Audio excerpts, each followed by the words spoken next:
All right, and we are live in Power, and welcome to Tea Talk with Sisterhood. We meet every Wednesday from, oh man, sis, you're making me feel bad. I don't have a teacup. It's okay. I'm holding it down for all of us. It's okay. Yeah, I'll have my teacup. Look, Sister Monica has a bottle of water.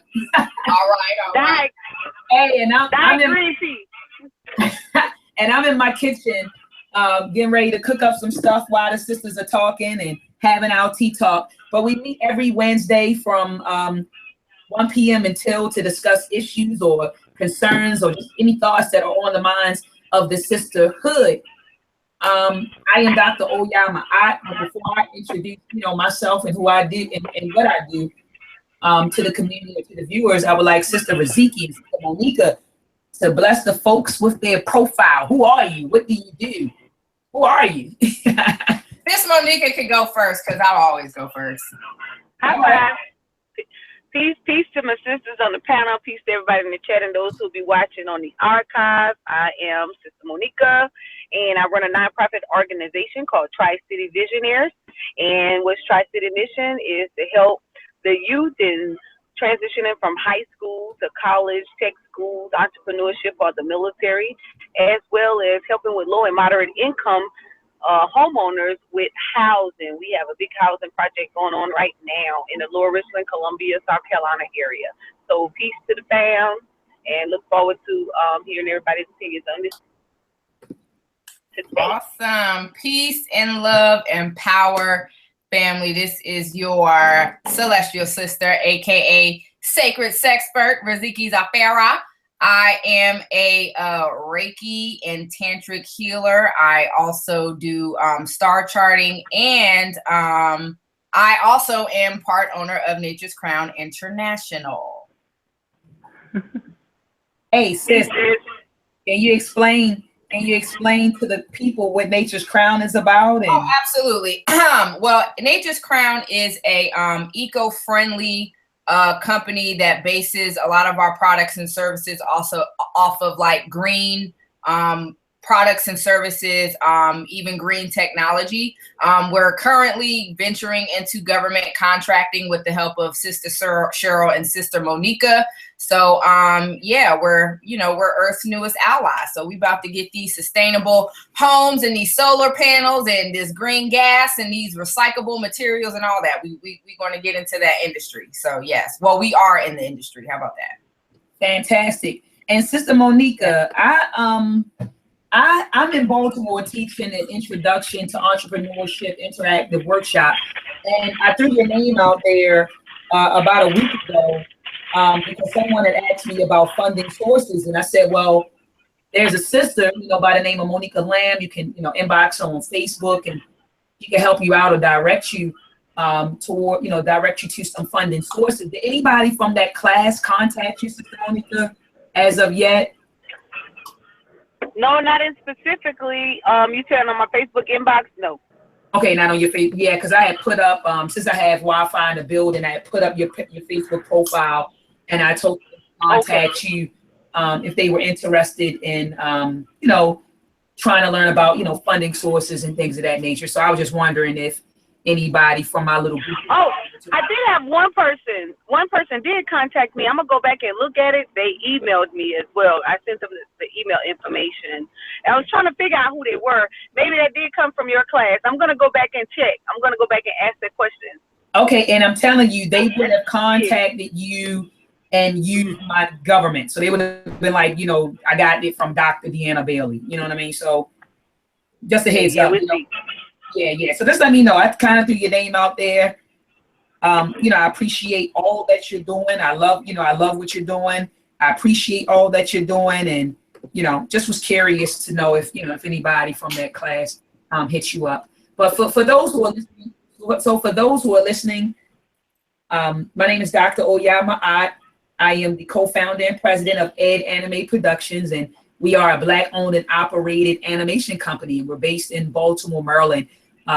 What we do, we create educational animations for children. So animations that have cultural significance.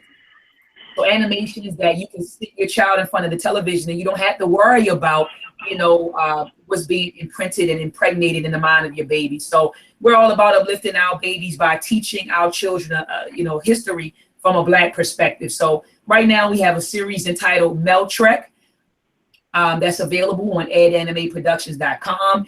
And this is a hip hop animated series that explores African history from an African perspective. So you can visit adanimeproductions.com to get your copy. And at the end of the show, I'll put up the website and show, the covers of the Meltrek episodes that are now available. So moving on, we have the hot topic, Sister Riziki. Hot topic. Hello, can y'all hear me? Let me see. Yeah, there's another sister on the panel to introduce herself. Oh yeah, sis. Welcome, sis. How are you? Fine to you. I contacted Dr. Oya last week about being on the panel with y'all because I watch it all the time and I enjoy the show, and I want to talk with y'all too. Instead of just being in the chat room. That's right. Peace and power, sis. And I do remember your inbox. You sure did email me and you were like, look, how do I get on? Send me a link, like, what's up? And we appreciate your presence. Our goal is really for this entire panel to be filled with sisters, week after week. And I think there are 9 slots.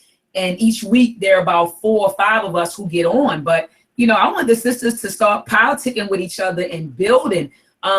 This platform has helped out a lot of sisters. I know that when you look on a channel, you might see, it's 100 views, 200 views, 300 views. But believe it or not, this small platform has done a lot. You got sisters that have connected with sisters, like you got Sister Monica and Sister Riziki and Sister Cheryl and Sister Waukesha L. They've connected and they're doing some business deals.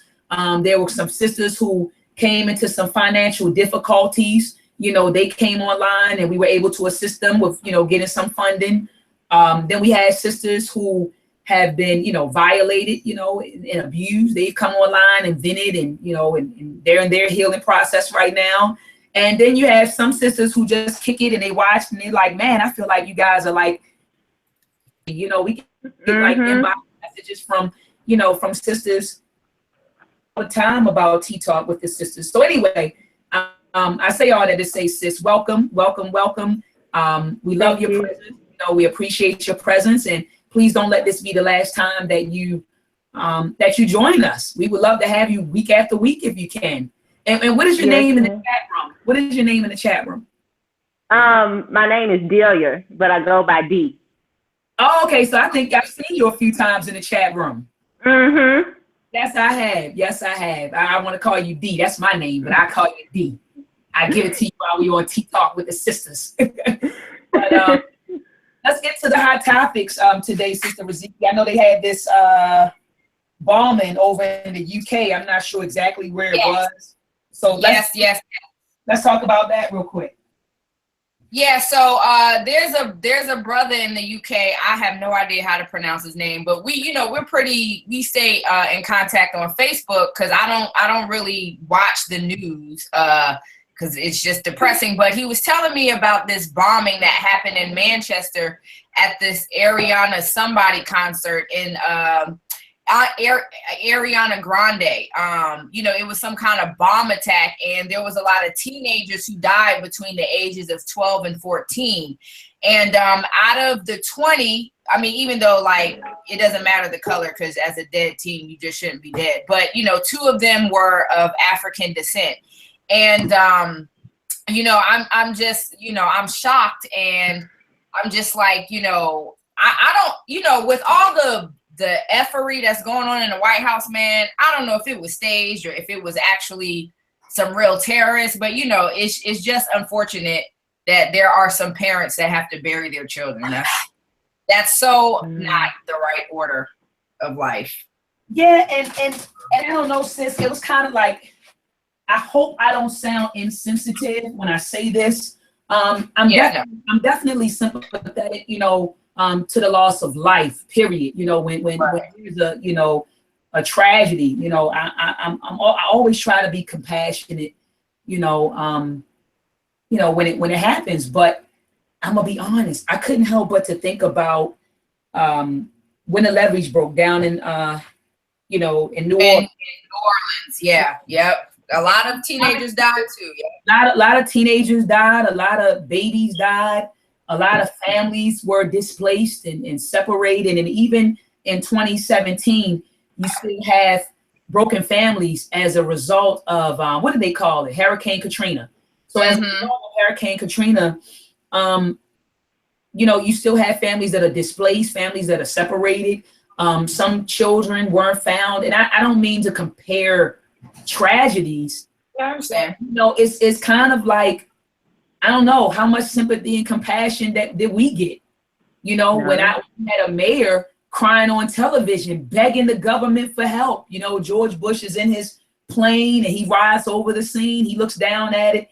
You know, I just can't help but to think how much compassion or sympathy was expressed when the tragedy happened amongst us. So I don't mean to be insensitive about what happened in the UK, and my heart goes out to those families. Again, I agree 100% with you, Sister Riziki, in that nobody should have to bury their children. But hell, when I was in California just last week, my cousin, I'm not going to put his name out there, he's a police officer in Nevada. He flew in from California. He was telling me that another Eric Garner case happened in Las Vegas. He said he doesn't know if it hit the news yet, but there was a young guy that was placed in a chokehold by a Nevada police officer about a week ago, and he died. Teenagers every day. It may not be a bombing, but you know, let's look at the count in Chicago. Let's look at the count in Baltimore. You know, we're losing. I mean, in Baltimore, you got 3 and 4 murders per day. So again, my heart goes out, you know, to those families. Our babies are dying every day on the streets. And so, you know, the news stations over here are consumed with this story. So, you know, I've been seeing it on the news since I returned from my trip. And I just couldn't help but to think about Hurricane Katrina. I can't help but to think about our teenagers who are dying on the streets, you know, every day. Yeah. So again, while my heart goes out to these families and children, right now my mind is preoccupied with saving our babies. Right. Yep. And the tragedy every day in Baltimore City, you know. So with that said, I'll pass the mic. No, and to piggyback off you real quick, sis. So this is one of the reasons why I don't like watching the news, is because everything that you just said is very valid in the sense that when you see or hear about Black children dying or being kidnapped, we hear it so much we've become desensitized. So now when we hear it, it's just like, oh God, here's another one. But then when we hear about a bombing, something that doesn't happen as often, we're all like, oh my gosh, but at the end of the day, I don't care if it was a bombing or a shooting, there's still young children that are out here dying. You know what I'm saying? And so it kind of, but because America has desensitized the world to Black children getting killed, you know, the poverty in Africa and the rape and pillage and all that other stuff of indigenous people. But then when the bombing in France, I mean, everybody and their mama changed their profile picture to the France flag. You know, now bombing in Manchester, UK. It just seems like when there's things that happen to another culture is this big blow up, but when it happens to us, it's just like, oh, you know, that's just every day, and that's a problem. Yes, it is. Yes, it is. Yeah. Yes, it is. And I'm just, you know, I just don't have the energy to mourn for anybody else right now. I don't. I don't mean to sound. I don't mean to sound harsh. I don't have it in me to mourn for anyone right now. I'm mourning for my Black babies in Baltimore. I'm mourning for my Black babies down in North Carolina, South Carolina, DC, Chicago, over in the streets of Oakland. I mean, all the way over.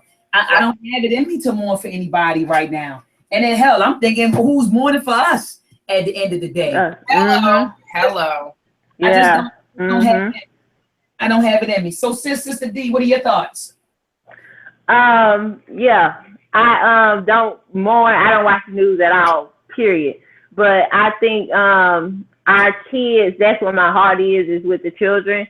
And I hate to see our kids mourning, but like you said, everybody always up and big for, you know, stuff going on overseas and stuff, but not worried about so much what's going on here at home and trying to work on, you know, fixing our communities and growing our communities, and like how you always say, mothering everybody, like the village and everything, and just trying to figure out how we can keep our kids from dying every day and getting hurt every day. And I think it starts with the kids, of talking to them and, you know, just learning what they going through, because a lot of kids go through a lot of stuff that we don't know about, and sometimes they just need attention. Then they turn to the streets to be with family, and then they end up getting shot and stuff because it's just that sense of belonging that they want, but it's the wrong type of belonging, and we're getting hurt all the time. But yeah, I don't mourn for the people over there as much. Like you said, I don't have it in me, because what's going on with us is more important to me than what's going on over there that I can't see and stuff like that. Oh, I agree. I agree 100. I agree 100%. I agree 100%. And so I know that was a hot topic. Were there any other hot topics? I have something on my mind. I wanted to see if Sister Riziki was gonna pull it out, though. You know, sometimes I think you stay as sis. Any hot topics that are on your mind, sis? How are you gonna put me on the spot? I don't know. You know, I don't have no other hot topics aside from what we was talking about, but it has nothing. No. I got a hot topic. No, it's not that. So what's going on is this. I don't know, and I'm not saying any names. So please don't say any names, sisters, because I don't want it to seem like I'm harassing or slandering or defaming. But okay, so Malcolm X's birthday was on May the 19th. Yes. So, his birthday was on May the 19th. And so there were a lot of celebrations that ensued for the celebration of his life. But there were brothers and sisters, and I'm particularly thinking about another young brother who have disrespected and are disrespecting of Malcolm X.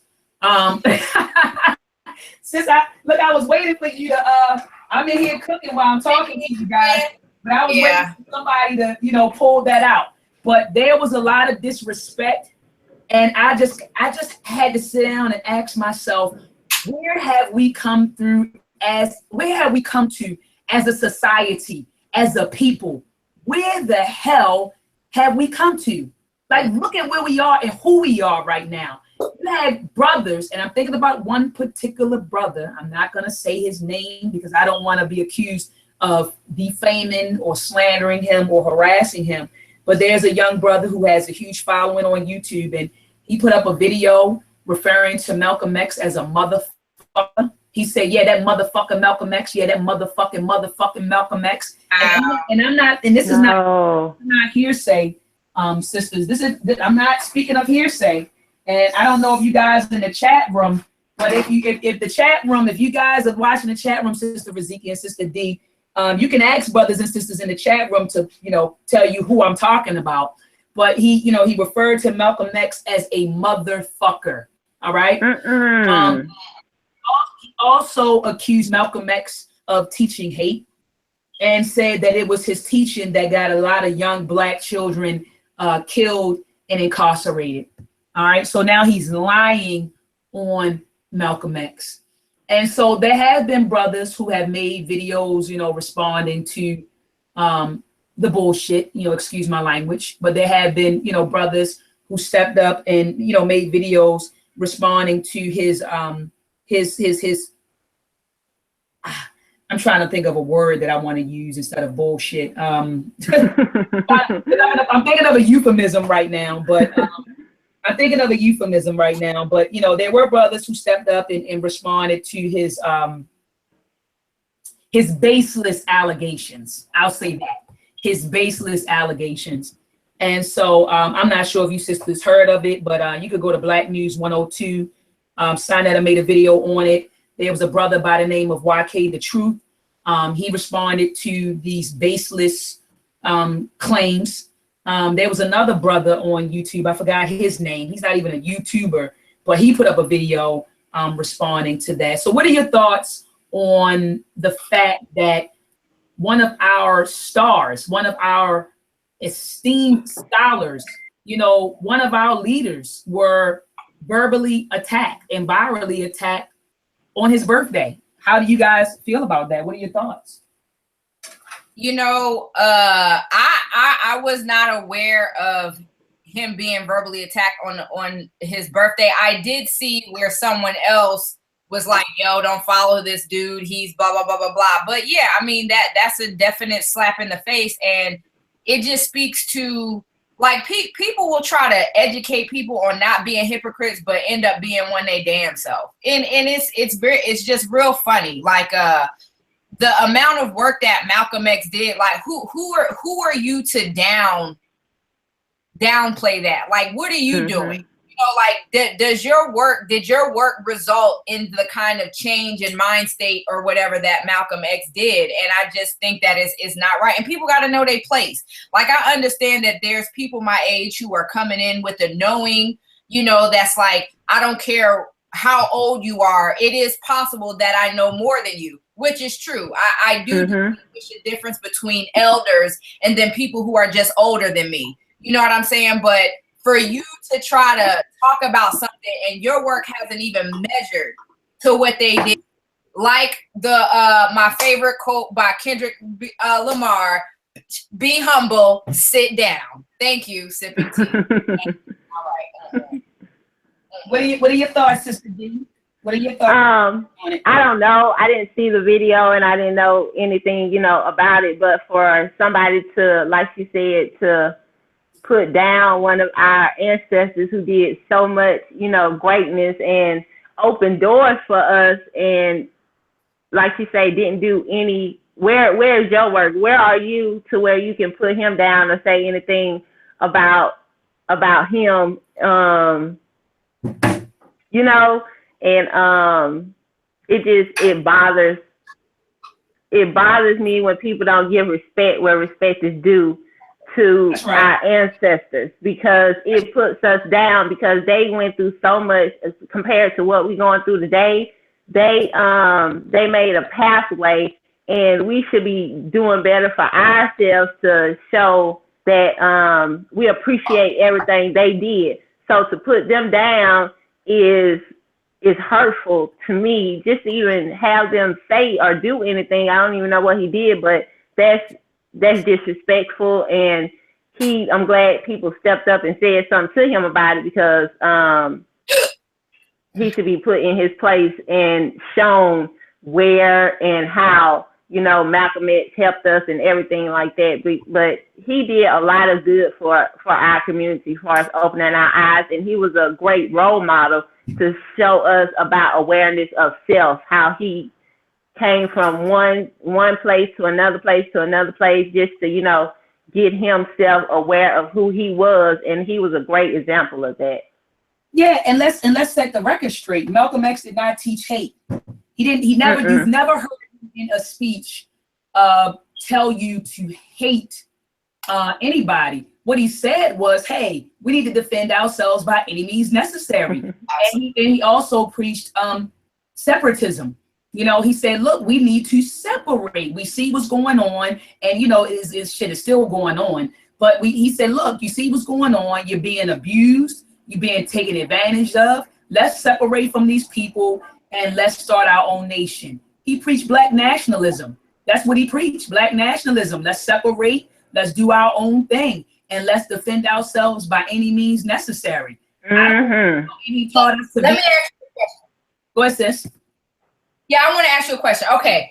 And this is, you know, open to the panel now, because we're talking about Malcolm X. And so we know the work that he did, he did. And I kind of want to get some reactions as to that moment in time where he kind of separated himself from the Nation of Islam based on what, but Elijah Muhammad was doing, as far as, you know, with the young girls and stuff.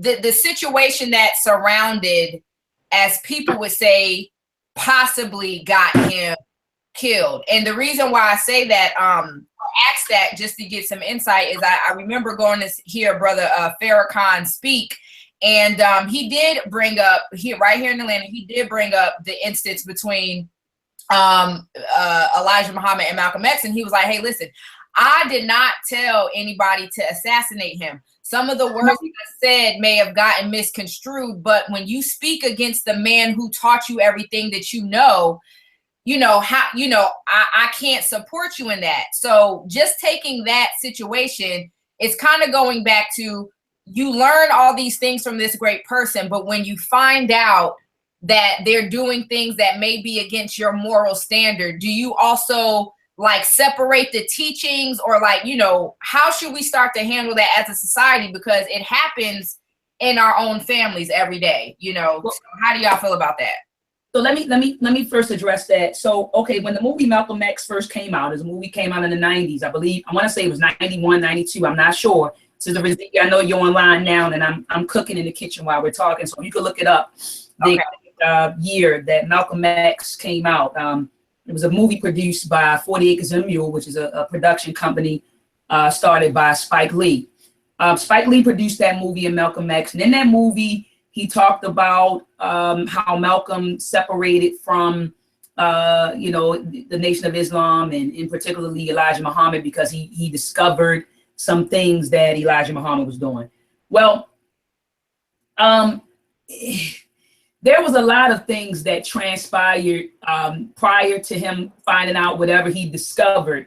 But I had a long talk with Brother Carlos Muhammad, who is the temple minister down here in Baltimore, Muhammad Mosque Temple number 6. And I asked him about these allegations. And after speaking with the temple minister, and he did a lot of research, and I mean, he showed confessions and everything, I'm not inclined to believe that stuff about Elijah Muhammad was true. There was some things involved. He did have multiple wives and all of that. But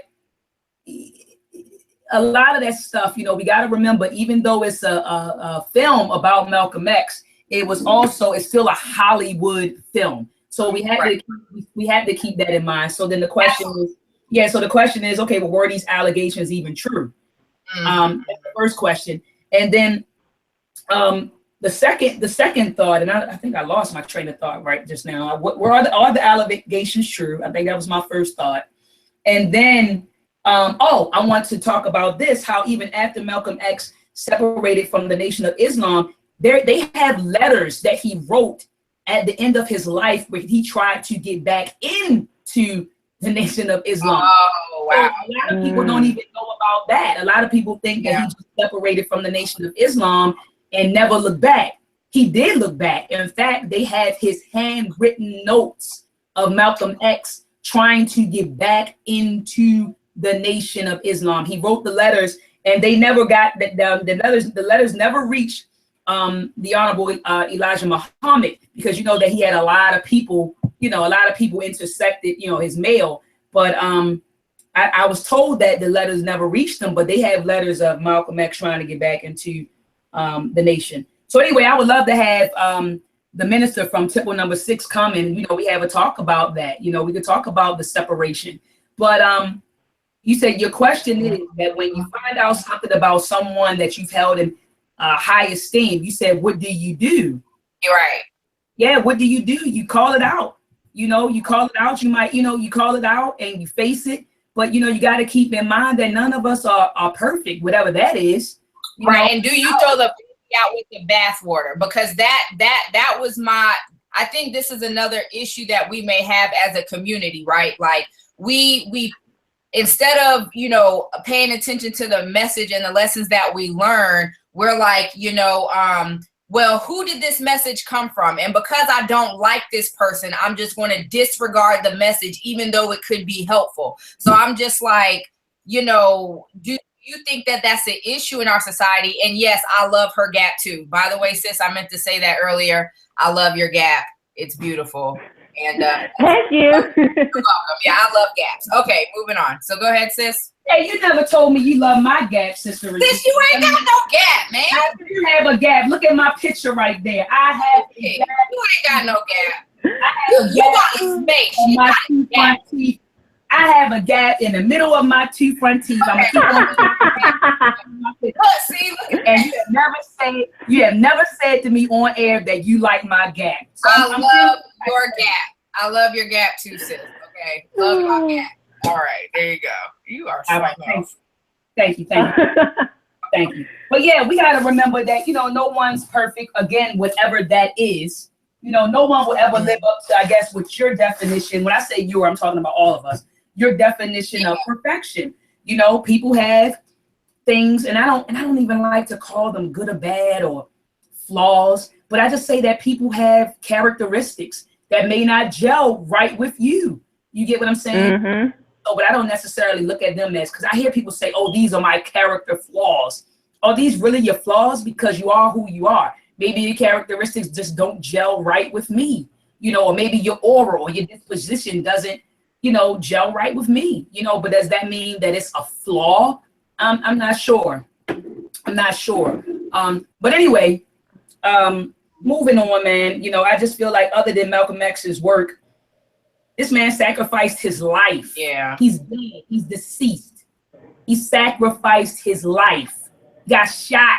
And as a matter of fact, he was shot by FBI agents. A lot of people, when they talk about the assassination of Malcolm X, they quickly say, oh, it was the Nation of Islam who killed, the Malcolm X. But really, it was federal agents who infiltrated the Nation of Islam who killed Malcolm X. And they had this on record. This is documentation. Mm-hmm. I'm not making this up.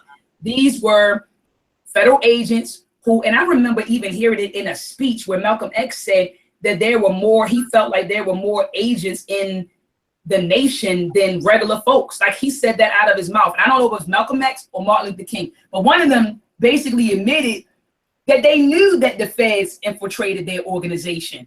Like they knew it.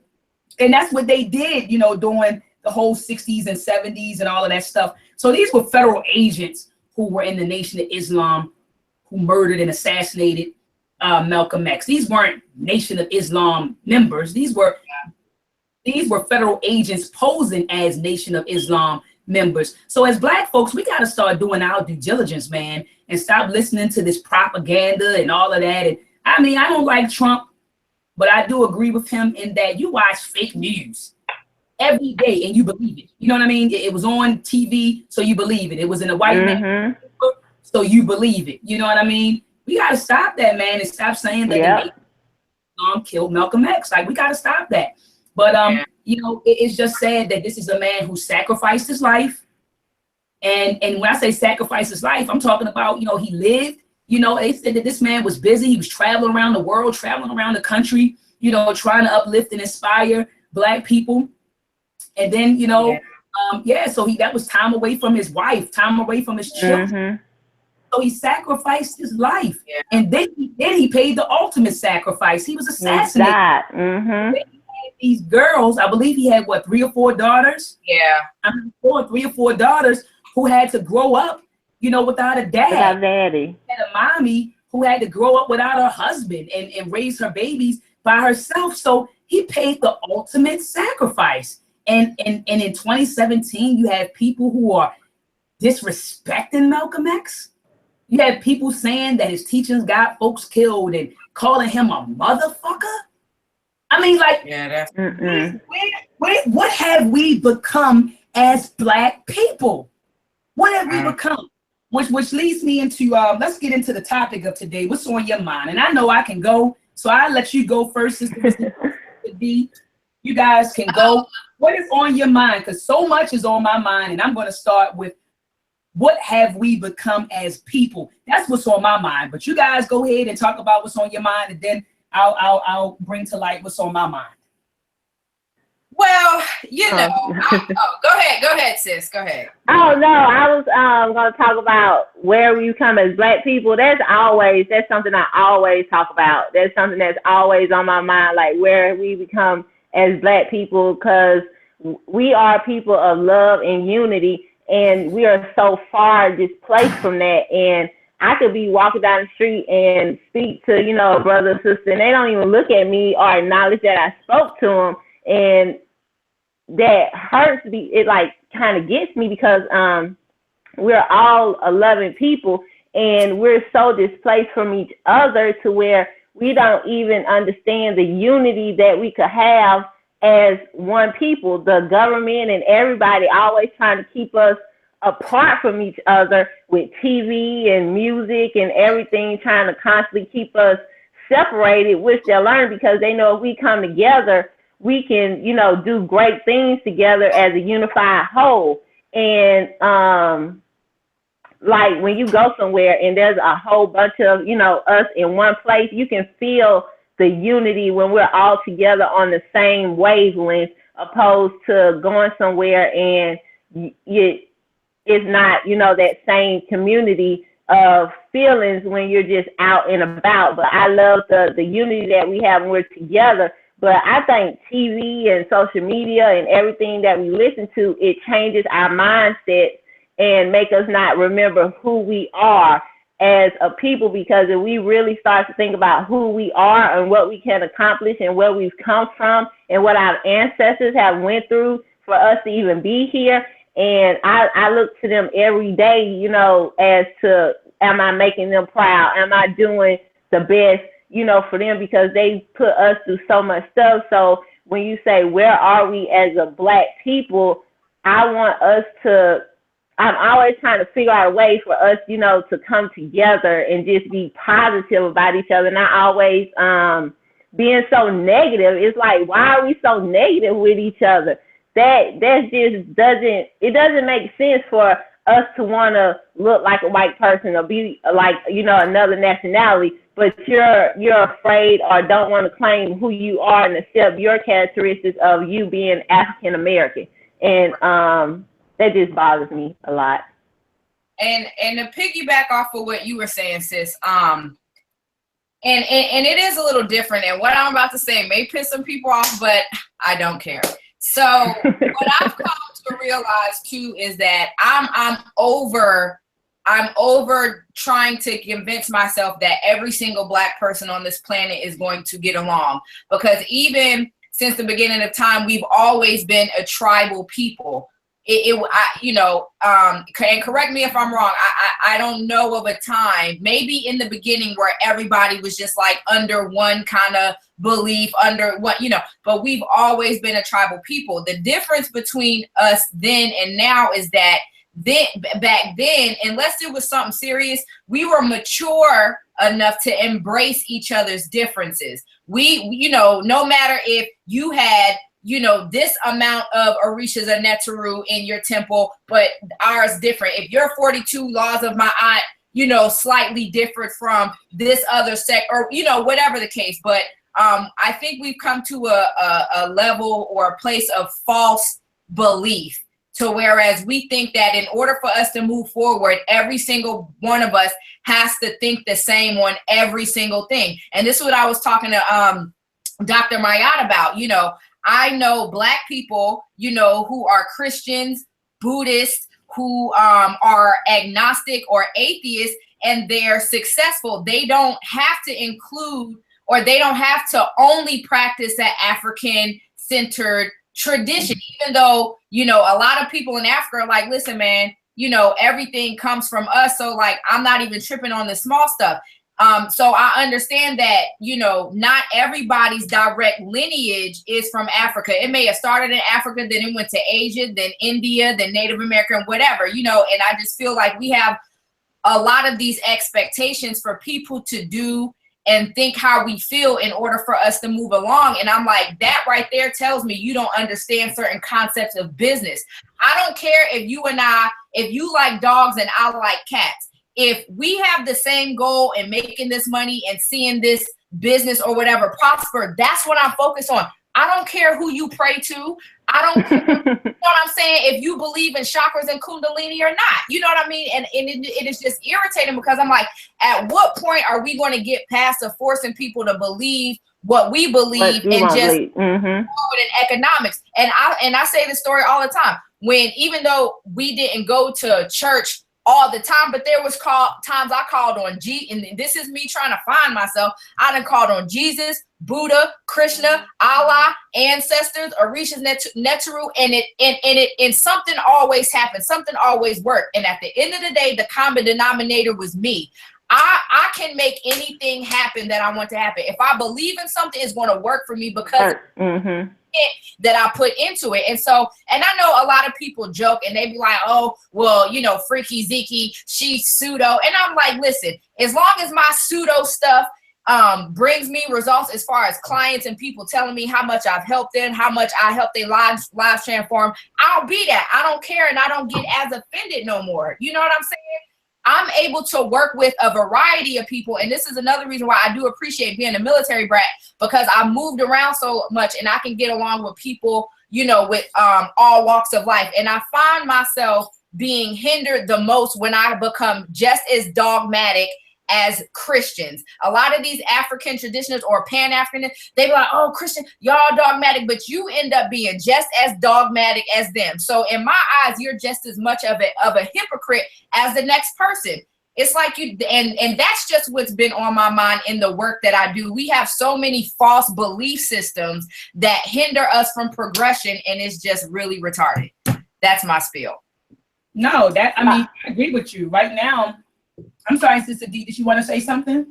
Oh, no, I was just going to say, like her, because she's in the healing, because she does Reiki and stuff. I'm a massage therapist, so I work with a lot of people all the time, and just seeing different people and talking to a lot of different people all the time, and you just get a lot of feedback, and you just see how to deal with, you know, different ethnic groups and people and everything. But I just was putting that out there, like I understand what she was saying about, you know, in the field she's in as far as, you know, the healing field. And one more thing, and Dr. Maya, this is what I was telling you about before. So I had performed a table session, a Reiki session on a child who was autistic, okay?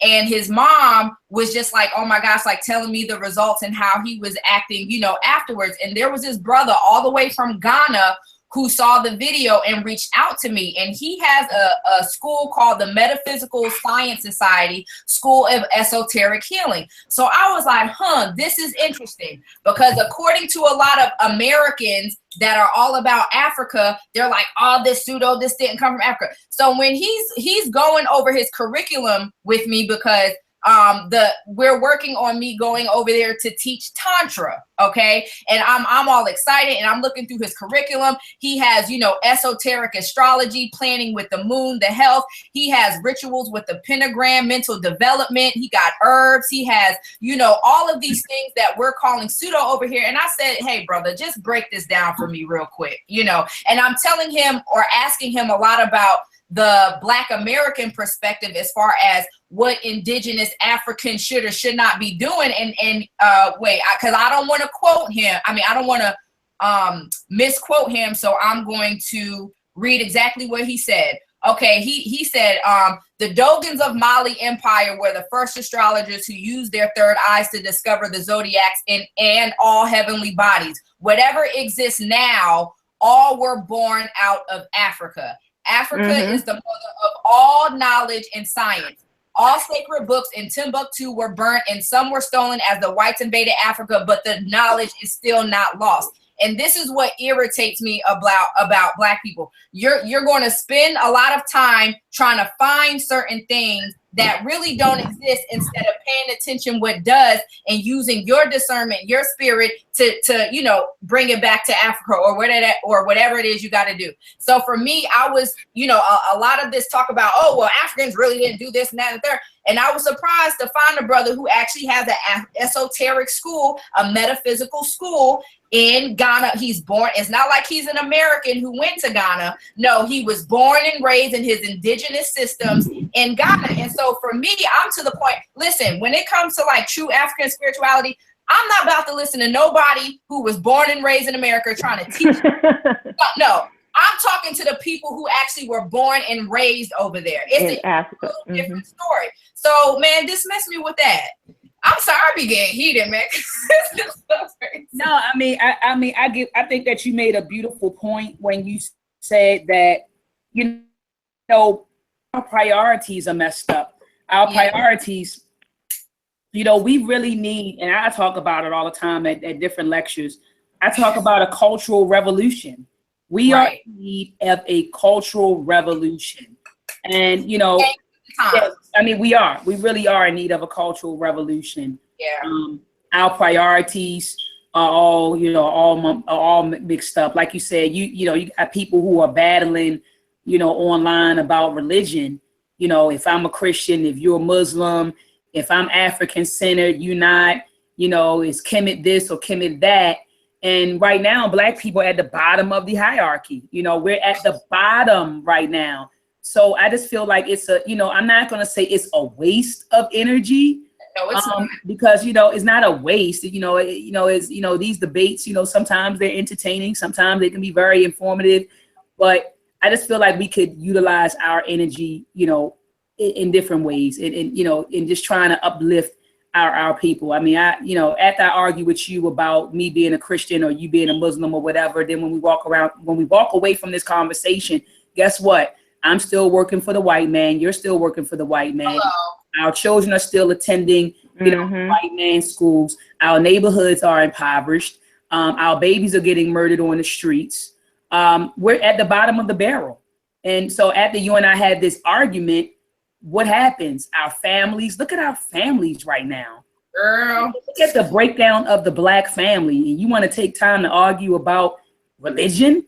I'm worried about, you know, I'm concerned with healing male-female relationships right now. And not even, when I say relationships, a lot of people think that I'm speaking about male-female relationships in the intimate sense. I'm talking about intimate sense. And I'm also talking about in the platonic sense, because if males and females do not get along, guess what happens? You don't have Black families, strong Black families. And if you don't have strong Black families, then you don't have strong Black communities. And if you don't have strong Black communities, you can't have a strong Black nation. So the fundamental atoms, the fundamental elements of building a strong nation is cooperation with these daggone sexes. So while we're arguing about Christianity and Islam and, you know, African spirituality, which I'm just now really getting into studying, shout out to Sister Alima and Sister Brother Black Panther and the brothers from the Amin Ra Squad who actually put me on that path to understanding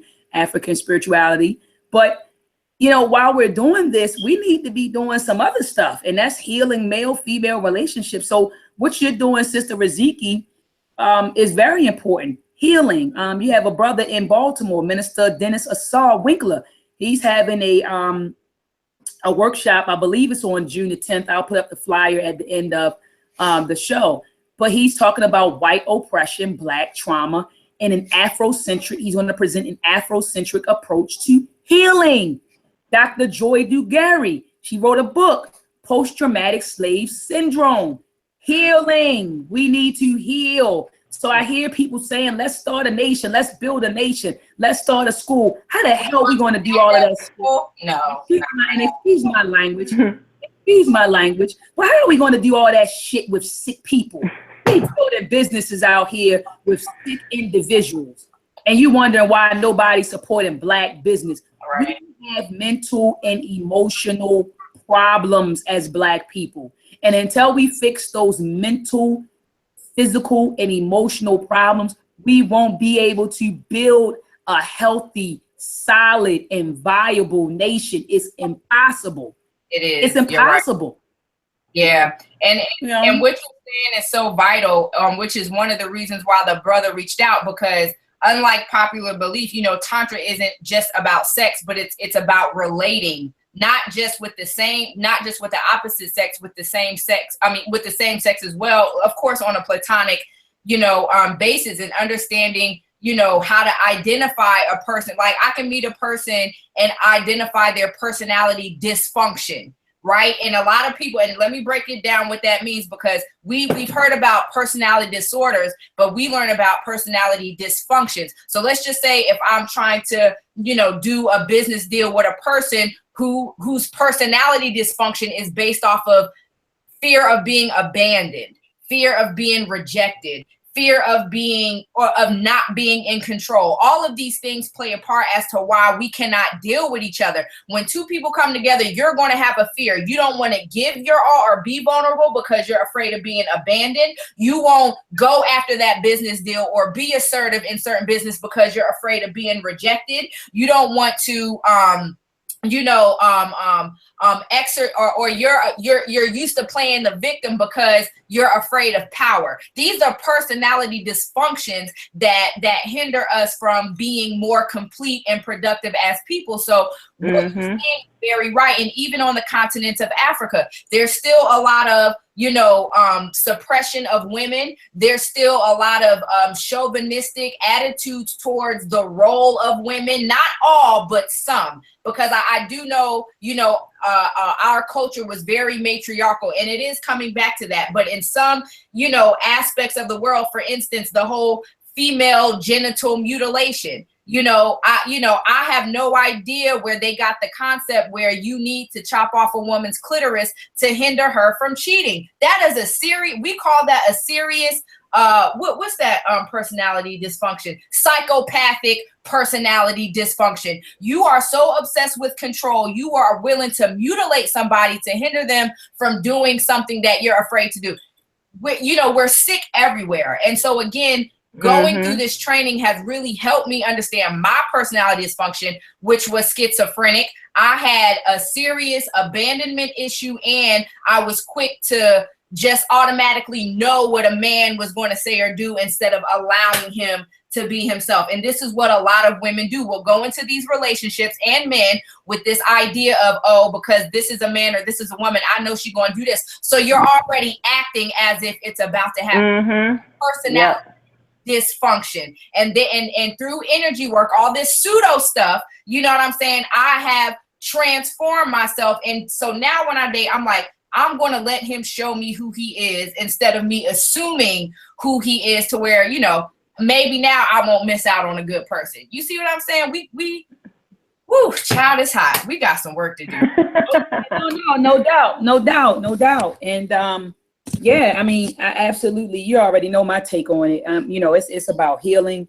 And I think that once we heal, and we can remember when we had the last show, we talked about how economics is relationships. And I know that Sister Monica just came in, and I know that maybe she can expound on that, but how we talk about Black economics, but Black economics requires cooperation between people, right? Building relationships with people. Economics is relationships. How can we build relationships with each other if we're fixated with each other's sexual orientation or, religious beliefs, or the way you dress, or if your hair isn't natural or not? I mean, think about it. I mean, how can we build these relationships? I have my beliefs on what's right and what's wrong, but that's not going to stop me from building with you, Riziki, or building with Sister Monica, or building with Sister D, and trying to, create Meltrek and sell Meltrek. Hell, I'm just trying to sell a product, Right. And I'm trying to support other Black-owned businesses. It's just called. And as long as your product isn't harmful to my family, I'm going to support it. Right. Especially if it's produced by one of my brothers or sisters. So, I'm with you. I agree 100% with you and what we were talking about offline earlier, in that we need to stop being fixated, with things that have nothing to do with us. Where you get your spiritual nourishment has nothing to do with me. If you pray to Allah, Buddha, Jesus, Ogun, God, that is on you. That is between you and the ancestors. That has nothing to do with me. I just want to know that when the revolution comes, where are you? Do you got my back? Are you supporting Black-owned businesses? Are you out here protecting, men, women, and children? Are you ready to ride? That's what I'm concerned about. I could give a goddamn what your spiritual beliefs are. But I also do agree that, I know brothers and sisters would say, well, wait a minute, your spiritual beliefs, teaches you how to spend your money. It teaches you how to treat. And I do agree with that, because I agree with that to a certain degree. If you're, I'm not going to say that. I'll just say I agree with that to a certain degree. But, as long as we can come together and build, I'm all for it. I'm just ready to I'm just ready to build. I'm ready to stop having meaningless conversations, meaningless debates, just using energy for nothing. We had to build schools. Right now, you have African-centered schools that are suffering. They're underfunded right now. But you say, well, wait a minute. Black folks have a $1.2 trillion buying power. Why are African-centered schools suffering? You got brothers like Marcus Klein, brothers like Eman. They're in Uhuru Academy in Texas. And then you got a sister, Jamila Raymond. I believe her last name is Raymond, on Facebook. These are brothers and sisters out here who are developing African-centered schools, and these schools are underfunded. But yet, we're patronizing Nike, we're patronizing Jordan, we're patronizing the Chinese people who live in our communities, who set up cleaners and who have cleaners and restaurants and carry-out shops, while our own people are suffering, our own institutions are suffering, So I guess one could argue then that maybe we do need to start connecting our spirituality with, our everyday life. You coming back? Hold on, take it real fast. Riziki, I got to say something to someone. Hold on. Yeah. Okay. I don't know what else to say, but no, my favorite quote is just vibe with your tribe. That's it. Like I said, we've always been a tribal people. I would be a fool to expect every single person to agree with every single thing that I believe in, because that would make you a follower and not an own leader of yourself. You know what I'm saying? Yeah. So I just feel like we definitely need to just get past that, because we have bigger issues. And if you take a look around the world, and this is what I was telling Dr. Mayat, there are people who are practicing what you believe in, but they broke as heck. So what good is yours? And to me, I do feel like spirituality and economics, have a place together. You know what I mean? I also believe that there are times where it should be separated, especially if it hinders you from progressing, if you have a partner or whatever. But, spirituality and economics, and I talked about this before, just like, we have these currents running through our bodies, and money is a currency. Money is very much, and don't take me out of context, but the accumulation of wealth, not just money, but wealth, is spiritual. So if you sit here and you think in a broke mindset, which is what a lot of you us don't have broke stuff. Mm-hmm. Come on now, that's it. And this is what I was talking about before. This scarcity mindset versus an abundance mindset. A scarcity mindset will have you nitpicking and, pulling each other down, and you acting out of character because you think they gonna get theirs and you're not gonna get yours. But living in an abundant mindset, like, oh, go, you know what? Go ahead and get that. And because you getting yours, I know I'm gonna get mine. That's how we gotta start thinking, man. It's just, I don't know. It's just irritating, because we know all this historical, context and stuff, and we even may know something about economics, but we're still operating in a dysfunctional way. You know what I'm saying? And I'm just looking forward to us, really embracing the fact and admitting, especially, and I'm not talking bad about our brothers, but a lot of these events that I do and that I go to when it comes to healing, relationship building, I see more women. And because women outnumber the men, no. I see more women, and a lot of men do not feel like they can learn anything about relationship building or sexuality. They just, and that's what's hurting us. Like the last panel discussion I did, there was like about 6 men there, and 3 of them were vendors. You know what I'm saying? And by the time our panel was over, they was like, wow, I just had no idea. And, you can think you're already great in bed, or, you do roses and but no, like it's way more than that. More than that. Right. We have to learn how to, heal each other as a couple. And this is why, again, people cheat. And we were talking about that, or they look for things in other places that you can't provide because you're not taking time to you're healed. And then you fault them for going out to seek fulfillment, which is so selfish.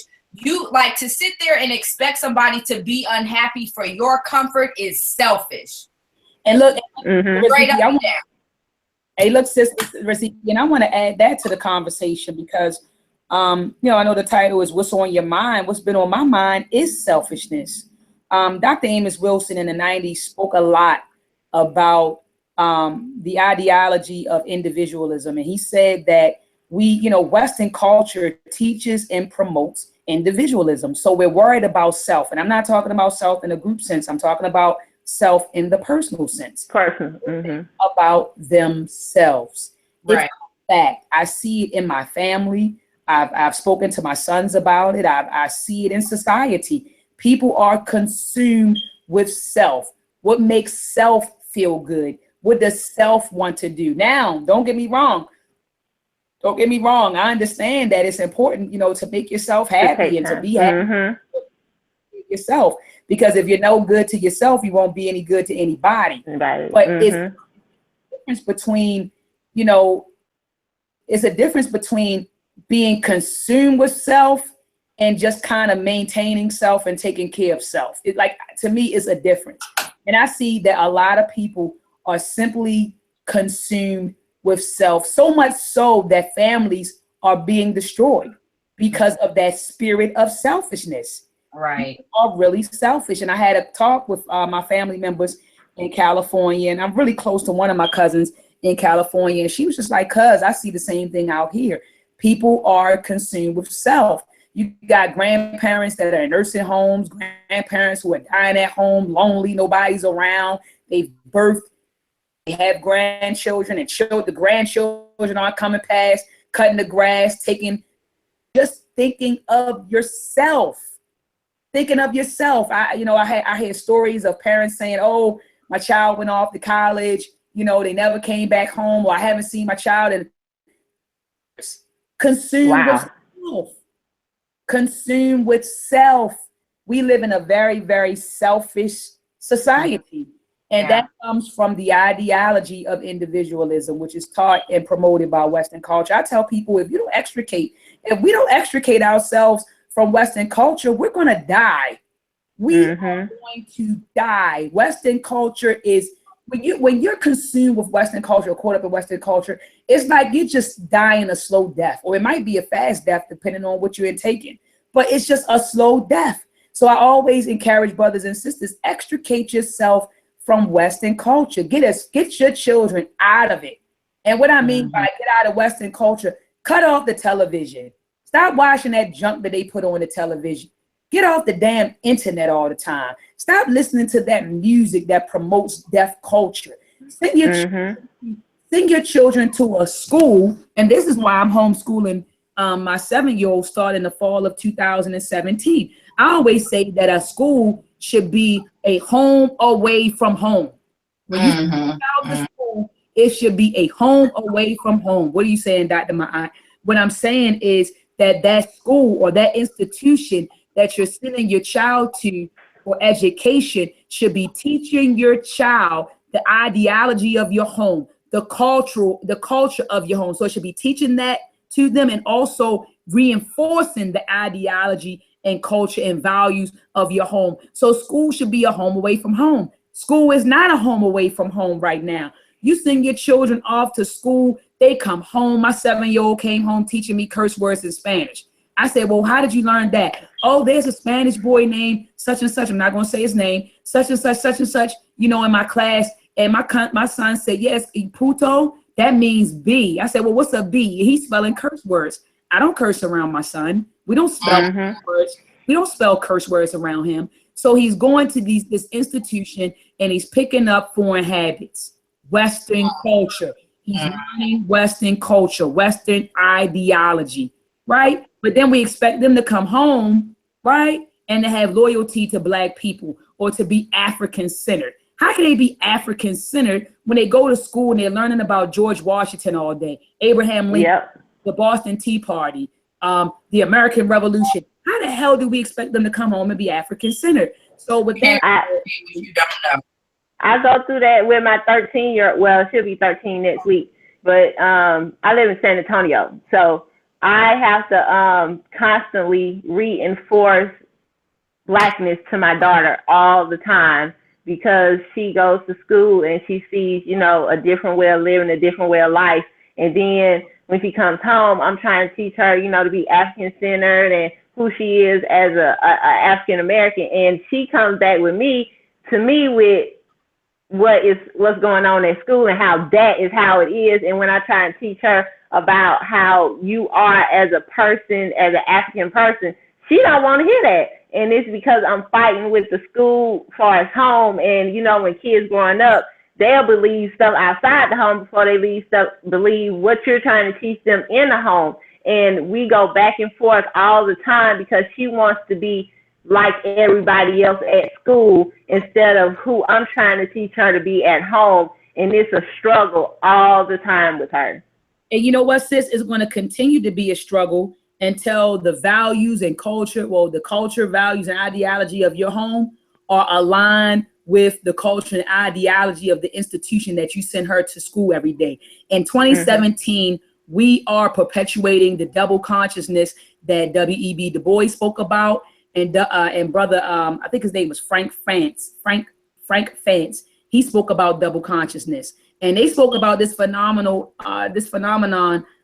decades ago. I believe it was definitely in the 20th century. Yeah, it was during the 20th century that they talked about this phenomenon of dual consciousness or double consciousness, and we are perpetuating that. So it's like you're giving her an African-centered conscious, right, in the home, but then when she's going to school, she's being taught, European with a European conscious.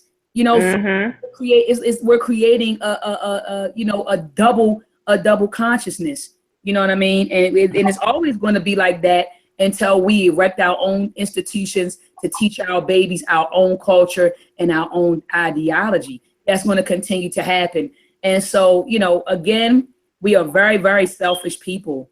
Very, very selfish. I was looking at a video that went viral online, and I started to post it on Facebook earlier, but it was a video of an older gentleman. I mean, visibly older gentleman. He was probably about 80, if I had to guess. And he was trying to get into his car, and that he was approached by two young teenage girls. And when I say young, I'm not saying like 12, 13. They probably was 16, 17, maybe 18. And they started yelling obscenities at the older gentleman. And of course, he was just like, you don't know who you're dealing with, blah, blah, blah. Now, I want to remind you that the only reason why I was able to see this is because someone is recording it, right? So someone's recording an elder being verbally assaulted by two teenagers. And then that verbal assault escalated and went from verbal assaults to physical assaults. And the video was just posted on Facebook. It happened in Louisville, Kentucky. But needless to say that these two teenage girls beat up the elder. They kicked him in his face on the ground. The person recording it was just like, I'm going to hand it over to the police. And it's sad and blase blind. And the gentleman came over, helped the elder up. And he was like, well, what happened? And the girl, that was holding the camera, she said, the elder didn't do anything. He was just simply trying to get in his car before these teenagers approached him and started yelling obscenities at him. So I say all that and share this little story with you just to say how selfish are we to even just sit back and watch. You just see things happening in the community and you don't even respond.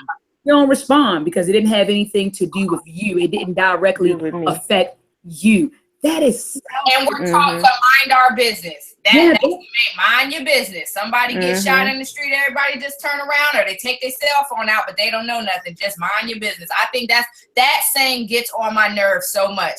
If you see something going on, mind your business. That ain't got nothing to do with you. But yes, it does, because I had to see it and it emotionally upset me. It affected me. You know what? And I've always gotten in trouble for that, minding other people's business. But it wasn't that I was, okay, maybe I'm nosy a little bit. But the point is, if I saw something I didn't like, I'm going to jump in it because people who got bullied, I was the one who stepped in. Like, no, if you want to fight somebody, fight me. That bothers me. So how can I not say something? And I think that it's one of those post-traumatic slave disorder things. When we teach people, you see something going wrong, don't say nothing. That's another reason why we have all this abuse and molestation in our family, and we got to be quiet. It's crazy. It's a personality dysfunction where we're just. Go Go ahead, Sister D. I'm sorry. Go ahead. Oh, no, I was just saying a lot of people don't step up because they're afraid sometimes of the backlash that the other person to give them because they did get into their business and try and help. And then the person turns on them as far as why you ain't staying. Now, why aren't you staying in your place? As far as, you know, why are you even here when this had nothing to do with you? But like you said, you saw it and it affected you. Yeah, so you want to say something and help it out. Go home. If you're gonna slap your girlfriend, do it where I can't see it. That's what I'm talking about. If you got something going on in your home, I'm not about to just bust up in there like, yo, what's going on? If you're in public or something. No, that you're subjecting everybody to that negative energy you putting out. Don't put that on me. Take that somewhere where I can't see it. So yes, I'm going to be offended. And yes, I'm going to say something. And you're right, because there was one sister who posted about there was a guy and a girl arguing in the alley, and it looked like the guy was about to hit on her. And when the girl came and she said, "Hey, sis, are you okay? You know you don't have to." She's like, "Don't be in my business." Da, da, da. So you defending the dude that's about to beat you up. Yes, exactly. That is a dysfunction. You know what I'm saying? That is a disorder. So in those situations, I can understand, but I operate as to what makes me feel good. The fact, even if you cuss me out, the fact that I said something makes me feel good. And then let me bring this up. People kill me with my business. That's personal. You know, those type of words kill me. I mean, that's kind of personal, you know, Doc, or that's that's my business. Wait a minute. We gotta understand this. We gotta understand this, sis. You live in a damn society. Okay, that's first and foremost. You live in a society. What does that mean? That means that whatever decision I make, it definitely affects other people in my family, whether it's in my family, whether it's in my community. You know, it's gonna affect other people. So people say stuff like, you know, I want so-and-so to stay out of my business. Well, let's say that Dr. My aunt has a baby by a no good guy. I decided to lay down with this guy. He's terrible father, you know. And my kids grow up and they're just wild. My kids had to grow up, they're wild. They enter society. They may do something to somebody else. They may assault other people or violate other people. Now, all of this happened because of my decision. So we got to stop acting like, you know, like we're separated from society or separated from our families. I don't know if I'm being clear about what I'm saying, that there's no such thing as separation. We're all interconnected. So decisions that I make in my life impact my neighbor. Decisions that I make in my life impact the community that I dwell in. Okay. So people kill me with these decisions, like their brothers and sisters in Baltimore who have, you know, abandoned their children. So now you got a lot of children who are attending different high schools. They're in foster care. They're angry. But guess what? These children are interacting with my children or other people's children. You know what I'm saying? So it's like, I remember when I was younger, I loved the movie Crash. I love that movie because it showed how all of our lives are interconnected. Everything is intertwined. So decisions that you make in your life impact other people. Your life is just not your life. I don't know who came up with that philosophy. My life. It's my life. I can do what I want. No. It's not just your life. Your life is our life, because whatever you decide to do with your life, it affects your family. It affects your community. It affects society at large. So that goes back to the spirit of individualism, selfishness that the Western culture has taught and promoted. Your life is not your life. Your life belongs to all of us.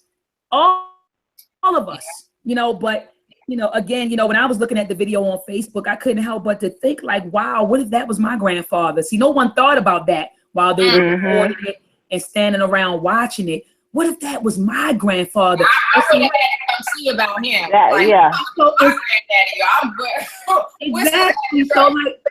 Exactly. So we got to start looking at each other like that. When you go out here in the streets, and Sister D will tell you, I'm always on my Facebook page telling people, yo, we got to be mothers. We got to be mothers in the community. Like mothering doesn't stop or end with your biological children. When you step outside of the community, whether you bore children or not, you are a mother, you are Nana to any of these child. So when you see things happening to children in your neighborhood, you need to intervene as if that is your child. Your child. And the same thing goes for fathers. The same thing goes for if you see elderlies walking down the street. When I see an elderly person or an older person, because there's a difference between an older and an elderly and an elder. But when I see an older person or an elderly person, when I'm out here, you know, in the streets, I help them across, I help them across the street. I carry bags if I'm able to. I ask them if they're okay. I've run errands for elders or elders. I treat them as if they were my grandparents. And see, we have to get back. We had to get back to that, you know, but we had to rid ourselves of that selfishness. You know, you got people saying, well, that's not my wife. That's not my, look at the key word. That's not my wife. That's not my husband. Those aren't my children. That's not my grandfather. The spirit of selfishness, the spirit of individualism. Johnny Grill up in here. Mama. Come on.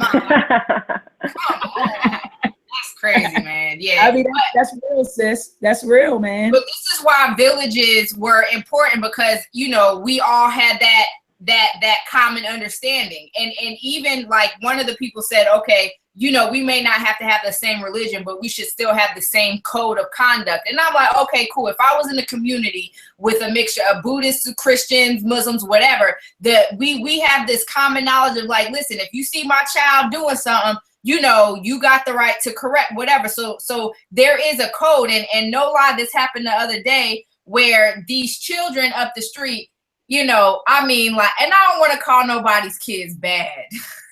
But I mean, like, they curse better than me. Like, they done said some curse word combinations. I'm like, oh, well, dang, next time I get upset, let me write that down. That was kind of good, you know?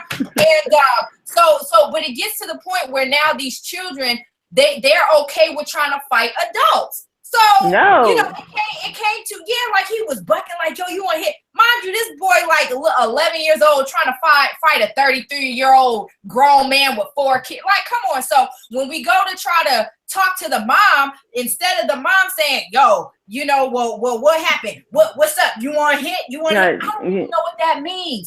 Apparently that means, do you want to fight? So I got to keep up. But you want to hit? And I'm like, dang, you don't even care about like what's going on with your kids. You just ready to fight. And this is a single mother clearly trying to raise some boys, so you don't even know how to handle all that testosterone that they're going through. But when you have another man up the street that's trying to check your son, like, boy, I will beat you down, you got a problem with that. You know what I'm saying? It's like personality dysfunction. We got a lot of personality dysfunction. I think the root cause of, you know, people being so selfish, and I don't think people get enough positive input in their life, a lot of love and a lot of touch, healthy touch in their life.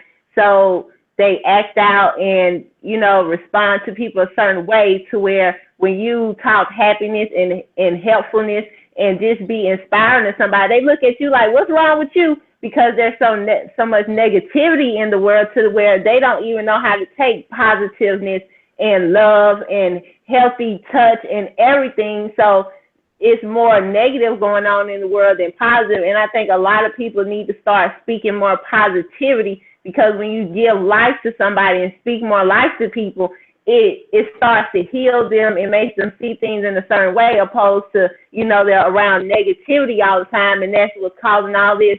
Like the girls who beat up the old man, they need to be hugged. Like me, I used to work with kids, and I would see kids, you know, acting out, fighting and stuff. I just want to go hug them, because they might not get that hug at home. They might get yelled at all the time at home, so they come and act out what they're seeing in the household. So I just want to go hug them and love on them, because that's probably what they need. And half the time the kids will start crying, or they don't even know how to receive a hug or receive, you know, somebody being affectionate to them. So I think that's what's missing a lot, is just that positiveness in people's lives.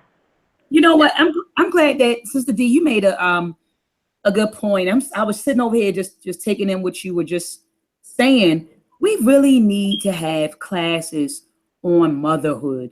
What is the proper way to rear. And I mean, I'm just listening to Sister Raziki's story and listening to what you just said. There is a need in our community for us to develop a class on motherhood. How do you properly mother a child? What are the do's and don'ts? I had a buddy of mine come to me a few weeks ago, and she was going through it with her child's father, and she was just like, what do I do? She said, there's not a handbook on this. What do I do? That, it's just what we do is we raise our children. We raise our children the same way our parents raised us. And they raised us the same way that their parents raised them. And it continues. And so if you have a family that didn't rear the children, I don't want to say properly, because then that becomes subjective, right? Proper. In their minds, they're doing it properly. But I'll say if you're not rearing them in such a way that your children are a benefit to the community, because that's ultimately what we want to do, right? We want to raise our children in such a way that they are beneficial to our families, to our communities, and to our nation. So I won't say properly, but raise them in such a way that they are a benefit, a blessing, to our families, to our communities, and to our society. We really need to have a class on motherhood training class, because our sisters, and I mean, I'm not, a lot of people can say what they want to say about Tommy Sotomayor. A lot of people don't like him. They say he's disrespectful to Black women, blase blah. But I have to be honest and I have to be real. The stuff that he points out that Black women are doing, I see it every day, whether it's on social media, whether it's in my family, or whether it's in the community. So you may hate him for how he delivers this information, but you cannot refute that the things that he is reporting on are actually happening. And then my question is, what are we doing as sisters to change this? And I think that I'm going to put it together. I'm going to talk to Brother Jabari and either Brother Minister Asar to see if we can start a program for motherhood training. What are the do's and the don'ts when you have children? How should you, if you're in a situation where you're no longer with the father, how do you correctly co-parent a child? I mean, stuff like that. We really need to have some training on this. And for fathers too, because there's this epidemic, of course, of fatherless children and women who aren't into the whole co-wiving thing in order to have a father figure for their child.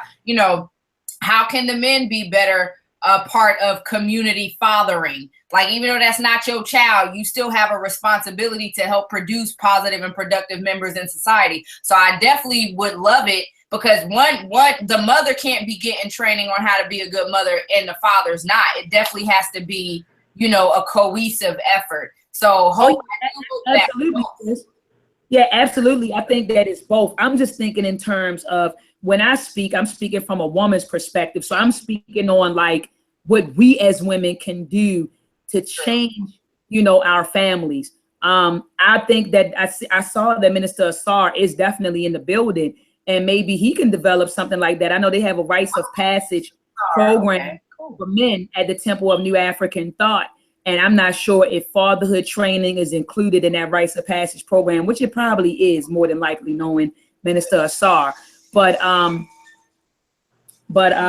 we definitely need to, what does it mean to be a mother? I think that women, you have these young girls who are popping out babies and they don't know what it means to mother. They know that they have this baby and they know that, okay, I have to feed this child, I have to clothe this child, and I had to shelter this child and also protect the child. But that's only half the battle.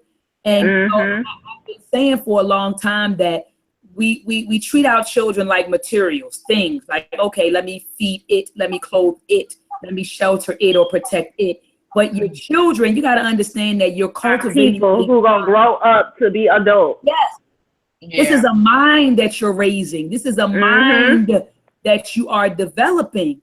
The clothing and sheltering and all of that, that's cool. That's the material aspects of having a child. But all in all, This is a mind that you are developing and sending into the world. It's kind of like when you raise your child, it's like, what kind of mind are you sending into the world? Are you sending somebody that's male chauvinistic, or a woman that's like, what kind of mind are you producing in your home? And that comes from spending time with the kids and learning them and understanding them on an individual basis, and not just raising them like your mama raised you and raising them all together the same. They're all individuals, and understanding and teaching them on their individual level is going to help them to be who they are supposed to be, instead of, you know, what can work for one child might not work for another one, because they're both different. So I think a big part is understanding the child and where, you know, raising them in their mentality and where they are and everything. I agree. Oh my gosh. What y'all just said is like 80% of the men on my table is because of their mama, because either they put so much pressure on him not to be the man that they don't like, that you chose to have that baby by, or, you know, or you did not, like Sister D said, you did not raise that child according to who he or she is. It's who you wanted them to be. And that could be something totally different. So this is another reason why a lot of us have personality dysfunctions, because we were raised to be somebody that we're not. Mm-hmm. And so now you're teaching this person to go into the world being something in every situation that they're not, even down into relationships. So you want me to enter this relationship being the person you raised me to be, and not the person that I'm really meant to be? Come on now, that's not what's up. Yeah. And a lot of people, they look at children as children. Yes, they are children, but they have to grow up to be an adult. So you have to treat them as a person and not like a child, like, yeah, go sit down somewhere or go do this, and not actually hearing them and listening to them to see what their needs are or their wants, instead of just treating them like like just somebody because they're under the age of being an adult or something. You just got to listen to them and raise them as a person and not a child, like how you just throw a child to the side. Yeah, I mean, I call it it. I say that a lot, that we got to stop treating our children like they're things, and understand that we are developing minds. And even with that philosophy, like even in my home, my 7-year-old, I try to reason with him when he does something wrong. I just remember growing up as a kid, and when I did something wrong, my mother beat me. Now let me give y'all an example. Let me give you an example of what I'm talking about. So when I was 6 years old, I was very tomboyish. I'm still very tomboyish, but I was extremely tomboyish at the age of 6. So I'm outside in my front yard. I'm playing with three boys, and we were playing football. Now I'm 6 or 7. Okay, I'm flat chested. I don't have any breasts. All right. So I'm out there. It's summertime. We're playing football. We're tackling each other. One of the boys, he gets hot. He takes off his shirt. I got hot. So what did I do? I took off my damn shirt. So I'm out there shirtless with the boys. You know? I'm out there shirtless with the boys, you know. I'm out there with my little flat chest, and then I'm running the ball with the fellas, and I'm tackling them. They tackling me. So my mother looks out the window. She sees her little girl in the front yard tackling boys with no shirt on. What does she do? Mom's come outside. She grabs me. She beats the hell out of me in the house, and never explained to me why. When I grew up years later, you know, when I grew up and I became grown and we revisited the story, you know how you reminisce with your mom, you know, in the good old days and blah, blah, blah. And I'm like, Ma, do you remember the time where, you caught me outside, you know, with no shirt on, playing football, you know, with the neighbors? And she's like, yeah. I said, Ma, you pulled me in the house and you beat the hell out of me, and you never told me why. You never sat me down and said, baby, you are a girl. One day you're going to develop breasts like mommy, right? I didn't know that I was going to develop breasts like her. I just knew that my chest looked like theirs, and none of us had boobies, you know? And so what I told my mother is that I wish, you know, if we could have gone back in time, that she reasoned with me. So what I do with my 7-year-old is, you know, I just don't grab him and spank him when he does something. I reason with him. Now, when he does something, I say, well, look, you're pulling on this. you know, if you continue to pull on this, what do you think will happen? Right. Oh, it's going to break. I say, right, it's going to break. So if it's going to break, do you have money to replace it? And he says, no. I say, then why would you keep putting? So I reasoned with him. This is a mind, and we have to teach our children to reason and to think. And learning how to think starts at home. And learning how to think, thinking is a damn skill, and it's taught at home. And so I try to reason with him. I'll ask him, well, why did you do that? And he'll explain to me the whys. Or I might ask him, well, how did you do that? Why should you do that? Or when did you, you know, just trying to get him to think, you know?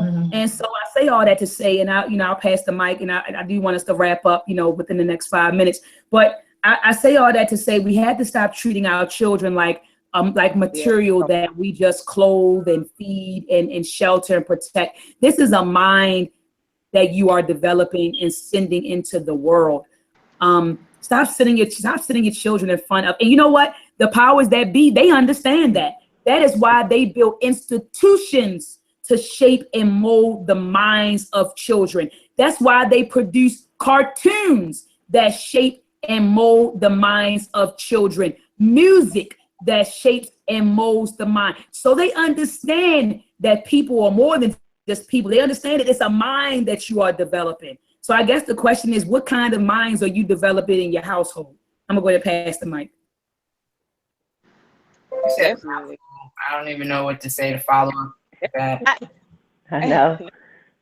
Well, I was gonna say that, you know, and stop treating the kids like adults, and that when you think, my niece, I have to go get my niece, and one of the things she says is, y'all say things a lot, but I was like, well, how do you know so? Well, listen to how you say, so she'll repeat back and phrase it back. I think as adults, we talk to kids like they are adults, like they literally really operate and do what we do, or they understand or how to operate the way we do, or we talk to them and get them to make decisions that they look and say, well, you're not thinking when you do stuff, and that was dumb, you know. Say that to you, you know. They'll say, hey, well, what you just did was. And so you think that, so when I think in terms of parenting, I don't have any kids, but I have my niece and nephews and my cousins with me all the time. And so initially when I had them, it was really funny because I would just be all militant as usual. And then I had to take a step back, like, okay, you know, these are children. They really don't understand what you're trying to get them to do. You really have to coach them into this. You really have to mentally coach them and cultivate their minds and teach them. And I just think when you said parenting classes, so very key. When we met with Les Brown Sharon and I, one of the ladies, she's in Cleveland, Ohio, and she's putting together and I would hate to put out her actual idea, but anyway, she's putting together a class for young ladies home, and she's gonna pretty much teach the girls how to caretake a home, from the kitchen to the cleaning to everything. And she has a really cool, neat idea on how she's going to line it up, because that's her clear concern is, you know, teaching the young babies. And I think talking to them on their level, because sometimes as adults, we talk to them how we would handle the situation as adults, instead of thinking like, okay, let me talk to them on their level to get them to understand, because we'll get frustrated trying to, like, why don't you get this, thinking in an adult mindset instead of going to their level and talking to them and getting them to understand stuff from the mindset that they are at the age that they are. And when we do that, it helps them be more comfortable with us and easier to talk to us than to always be coming to them from an adult perspective, instead of talking to them on their level where they are. And I just want to say this last thing. You know, children in some aspects are way smarter than we give them credit for. And as a matter of fact, like, children are more closer to God than adults are. And we are. Yes, you learn so much from kids, much from the children.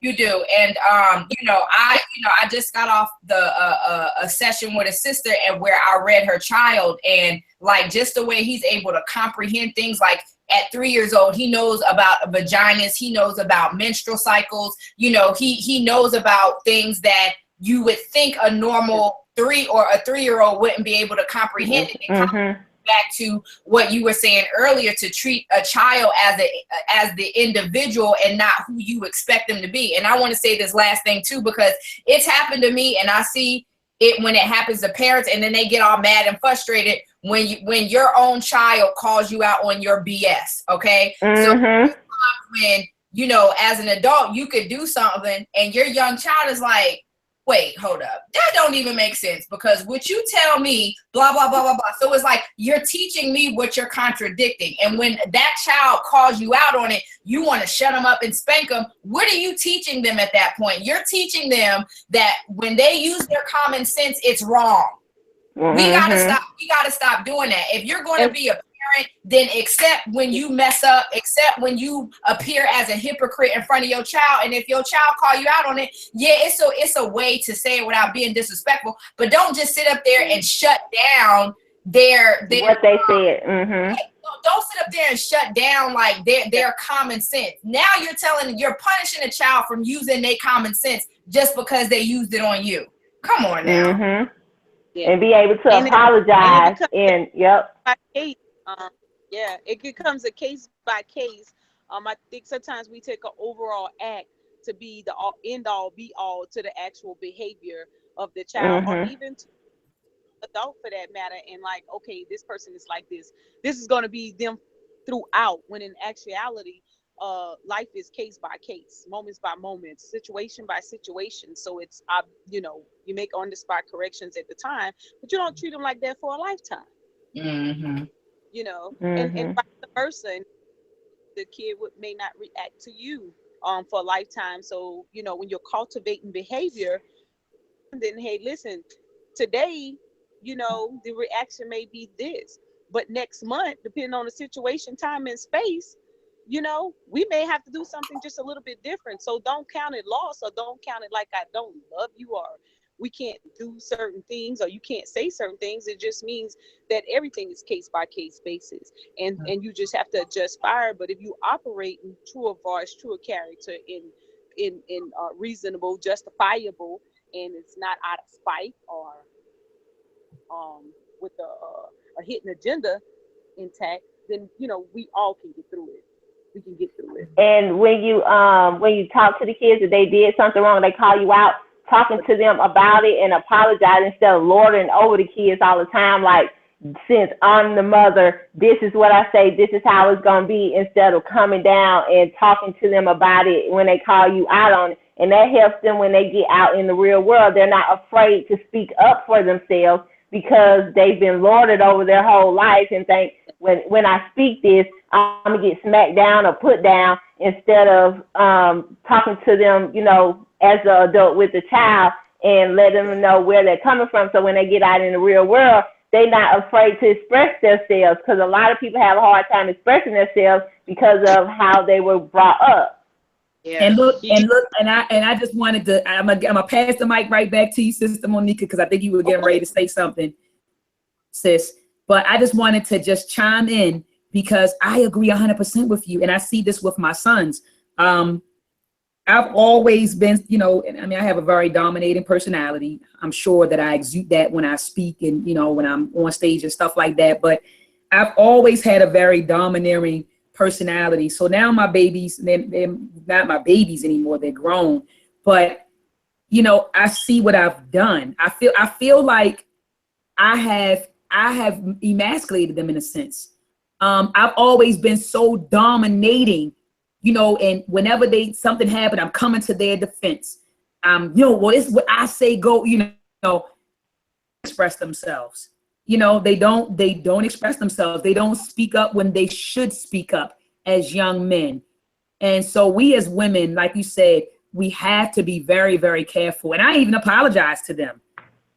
You know, I've apologized to them. I pointed out what I've done and what I probably could have done better. And we've had talks. But I told them that I feel like I did contribute to them being, you know, emasculated to a degree.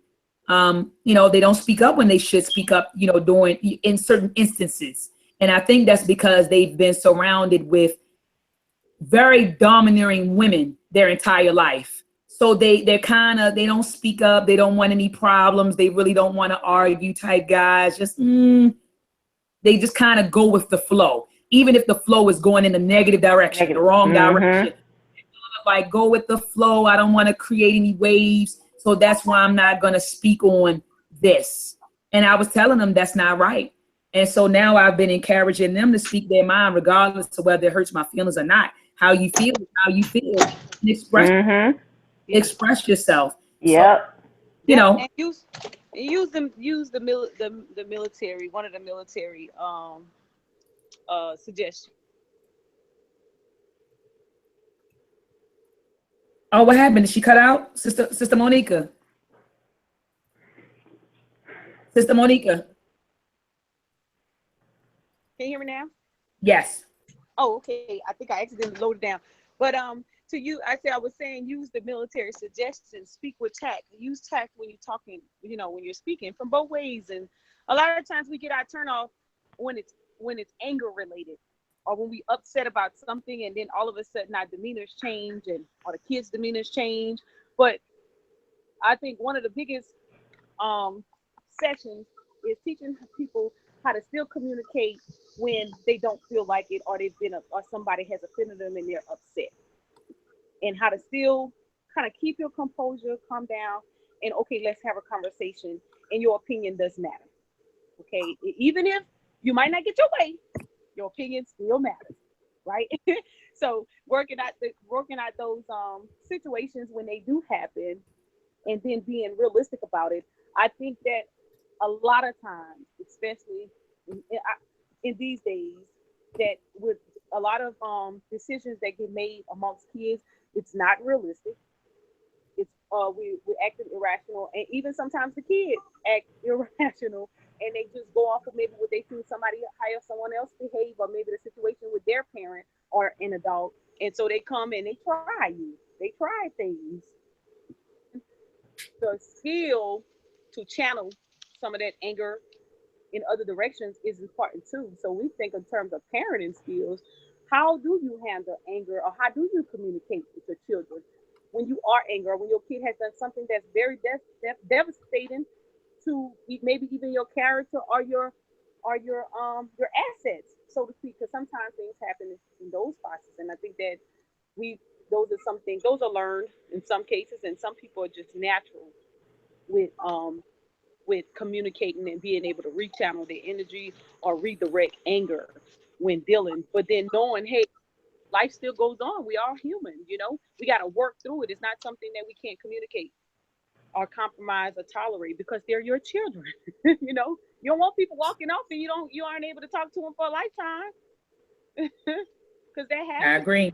That happens amongst our people. And, you know, I used to think it only happened with the other people, but now our kids are mixed with them. So they picking up the behavior. Look again, you got people not talking to the parents. And then I'm like, whoa, hold on, slow down. Have we really are we that angry with one another that we have to avoid each other for months? You know, I had Tanisa might be in the chat. She don't mind me saying, you know, her daughter, you know, small little issue, and months went by, and it's crazy. We shouldn't have to do that. But then, like I said, on the child's end too, they have to accept. And when parents say certain things, you may not agree, but that don't mean you cut me off. You know, we have to still be able to communicate it through.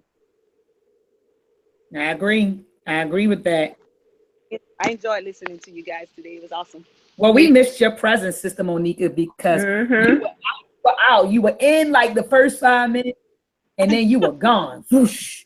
So I said, well, wait a minute. Sister Raziki, she hit me in the group chat. She was like, well, you know, dang. She was like, what's up with Monica? Right. Like, yo. You know what? I tell people I'm retired, but I swear I'm going to change my name. Like, where's Sister Monica, man, when you need her? Fire. Yeah. But and I just want to leave with this one challenge. I challenge everybody today, because I just finished my post, to write something that you appreciate about the opposite sex. Because there's so many of us, you know, there's mad posts about, oh, you know, women and men. So I would like, in efforts of good vibes, if you don't mind, just maybe today or tomorrow, I don't know.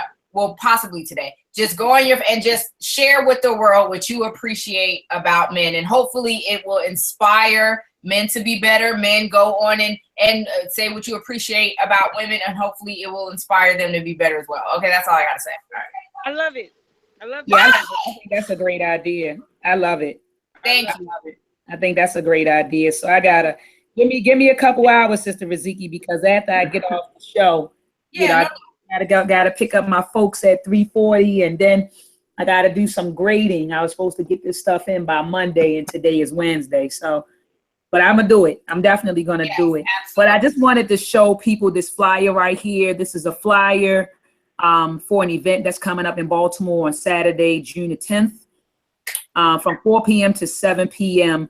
at the Temple of New African Thought. The topic is white oppression, Black trauma, an Afrocentric approach to healing, by Brother Minister Asar Winkler. This is a great brother. I call him my big brother in African spirituality. This is my big brother, and I will be there on June the 10th to support him. And I implore and encourage, anyone that's under the sound of my voice to be in the building. It says that Minister Asar Winkler, Afrocentric counselor, entrepreneur, real estate investor, online radio host, community organizer, minister, and spiritual servant of the Temple of New African Thought. And everything that is on this flyer, I know to be true. And so I just implore everyone to come on out and heal. Let's start our healing process together. Let's understand what white oppression is and what Black trauma is. And then let's adopt an approach. He said an Afrocentric approach to healing. And so we need to heal. And we need to understand what it means to heal. And so the brother was going to be on the show. I don't know if you guys remember, about a week ago, but remember I had to cancel because I was getting ready to go out of town. So he was supposed to be on the show then. And then today, he and I, we were texting one another, and something was going on with, his computer. And so he was unable to do the show today. But next week, we definitely going to be talking about healing. What's the date for next week? May the 31st, guys? I think that's May the 31st, 10 days before his event. Yeah. So next week, I'll have him on the show, and we can touch on white oppression and Black trauma, and touch on a little bit about what he's going to be discussing at this event. I think he's in the chat room. Big brother, thank you for joining us today. I appreciate your presence as always. I wanted to go ahead. No, I wanted to go ahead, sis. Go ahead. Oh no, I was going to share my screen too, but I see about your I can go first. Always clean out. I know, you go ahead. Go ahead first. Okay. So I want to share with the world a couple of things that I have going on. This name may throw you off, but it's for a reason. And it is called HORS. Okay, it stands for Wealth, Healing, Orgasms, Relationships, and Sex. These are taboo topics that we do not talk about, and it's at the same time the very reason why we're dysfunctional and we cheat on each other. So there will be a series of events going on in Atlanta and coming to your town in regards to these particular topics. So be sure to watch out for that.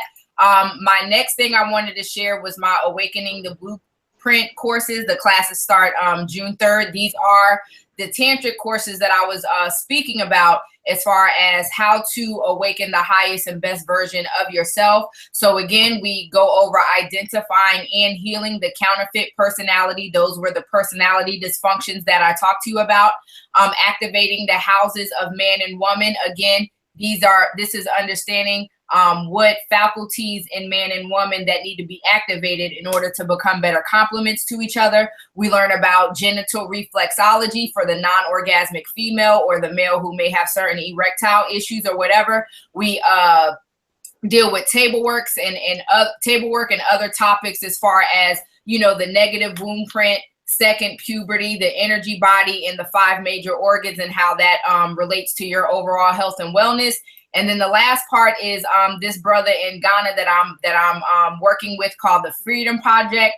And this is a project that provides welfare, emotional support, traditional healing, education, training, apprenticeship, social enterprise opportunities, and cross-cultural friendship links as a means to prevent young people's vulnerability and becoming involved in the worst forms of child labor. So again, there's a lot of work that needs to be done here and across the seas in our mother continent.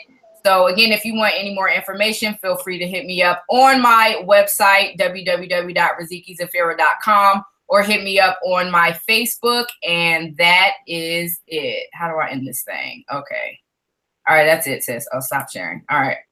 All right, cool, family. Well, earlier today in the show, when I introduced myself, I said that I was the co-president and co-founder of Ed Anime Productions. And I explained that we create educational animation for children, but we, of course, target children of color. So it's for everybody, but the content in these animations are centered around children of color. And when I say children of color, I'm saying African children. Right now, we have a series called Meltrek available for children. Meltrek episode 1 is available. And in this particular episode, we are exploring ancient Africa. And the objective of this episode is to teach children that the origins of people of African descent do not begin with slavery, but with greatness. So we take you on an adventure around Africa. They learn about the Nile Valley cultures. They learn about the West African cultures, Central and Southern African films. So they learn the names of, great Black kings and queens, people who look like them. And so we have Meltrek episode 1 available, and now we have Meltrek 2 available. Let me put that on the screen. And if you look at the top, you look at the URL, it's at animeproductions.com. So this is Meltrek episode 2, and it's called Exploring the Pre-Columbian Americas. That is now currently being shipped. We have a lot of orders that we are shipping out. And so we're in the process of getting all of the orders out to brothers and sisters who have already pre-ordered this DVD, but it's available. We have it in, and we're working diligently to get it out to everyone. But this is Meltrek Exploring the Pre-Columbian Americas. Now, this episode, the objective of this episode is to teach children about the African presence in the Americas, prior to Columbus. So not only do they learn that, they learn about all the indigenous cultures, the Mayans, the Olmecs, Aztecs, and the Incas. And in this film, we're not making the claim that African people were the Mayans, Olmecs, Aztecs, and Incas. But what we are saying is that there was an African presence here and among them. So that's the claim that we're making in Meltrek episode 2. Please visit edanimeproductions.com to get your copy. This film is phenomenal. And I'm not just saying that because my family produced it. Meltrek episode 2, we really stepped it up a notch. Sister Raziki, did you have the chance to watch it when you were in Atlanta?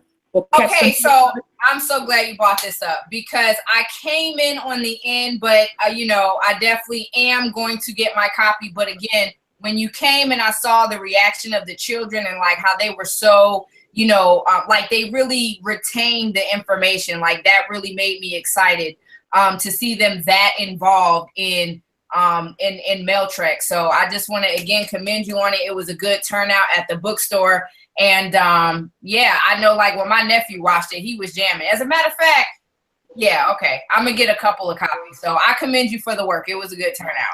Oh no, sis, I was just wondering if you had a chance to see it because I wanted you to vouch for them. No, I saw the first one. I didn't see the second one yet. That's what I'm saying. I still have to order the second one, and I will. But the first one I saw, and I still jam to it every now and then. I be trying to learn the raps. You know what I'm saying? I'll be having children come over, and I'll be like, "Nah, dog, you got to learn those words." I like it. Who is rapping on that? So in the first episode, that was Harvey. That was my son Harvey. That was Harvey rapping on the first episode. So that was him. And in the second episode, shout out to the sis. She's in the chat room. She was actually rapping on the second episode. I don't know if she's still in the building, but she was the rapper for the second episode. But I'm telling you, when I say that we stepped up the quality of Meltrek, the animation quality in Meltrek episode 2 is way better than the animation quality in Meltrek episode 1. I mean, the graphics, the colors, we went to a professional studio to have the voiceover, mixed and mastered versus just doing it in the house. We did it in the house, but we took it to a professional, studio engineer to master it. I mean, it's phenomenal. It's absolutely phenomenal. And then in June, we're going to start working on Meltrek episode 3, exploring the African diaspora part 1. And so we're going to tell the African diaspora, we'll be telling the story of the African diaspora from a position of triumph. So, normally, a lot of children wonder, like, how did the slave trade start in Africa? What happened? Were the Africans just these people just selling their folks into slavery? Like, what actually happened? And so we're going to go into that. We're going to go into that for Meltrek episode 3. And we're going to tell we're going to talk about the Ma'afa, but we're going to talk about it from a position of triumph. So you'll be taught about the African tribes that fought against, the Portuguese and the Dutch. You'll learn about people like Menelik, who defeated the Italians. You'll learn about Yasatiwa. You'll learn about Queen Zenga. You'll learn about King Badu. You'll learn about these African people who fought back. And so, and it's probably going to end with the Middle Passage. You'll probably see them, setting sail, into the sea. And then we'll have exploring the African diaspora part 2. And we may do a part 3 because, our story is very lengthy and I don't think we'll be able to cram it in to a 20 or 30 minute animation for children. So I'll probably end up working on this project for the next, 2 years, just, explaining the African diaspora to children. So there might be, right now, we're set on 2 episodes explaining or exploring the African diaspora, but there may be 3. And then we'll go into emancipation and Reconstruction and the Great Migration, Civil Rights Movement, and bring that all the way up to present day America. And by the time we get to present day America, we're going to be discussing solutions. What do we need to do now? So we learned about all of these things. We know our history. What should we be doing now as Black people? Right. So that's really the whole outline of Meltrek, of the Meltrek series. And we're working right now to get it on PBS. I'll know something probably by the end to probably get it on PBS, like a Meltrek special on PBS. So we're working to do that. We're working on that right now. So we got a lot of things going on. I don't want to hold up the time. Sister Riziki, please shout us out. Ho. Wait a minute. I always like to show up. I like to show the sister's work. Let me see if I can go here. Oh, sister, share your screen, Sister Riziki, really fast. Well, let me look. I think I'm being lazy. I want to show she's not here today. Shout out to Sister Lima. Oh yeah, Sister Lima. I was like, yes, Sister okay. Lima. This is her book.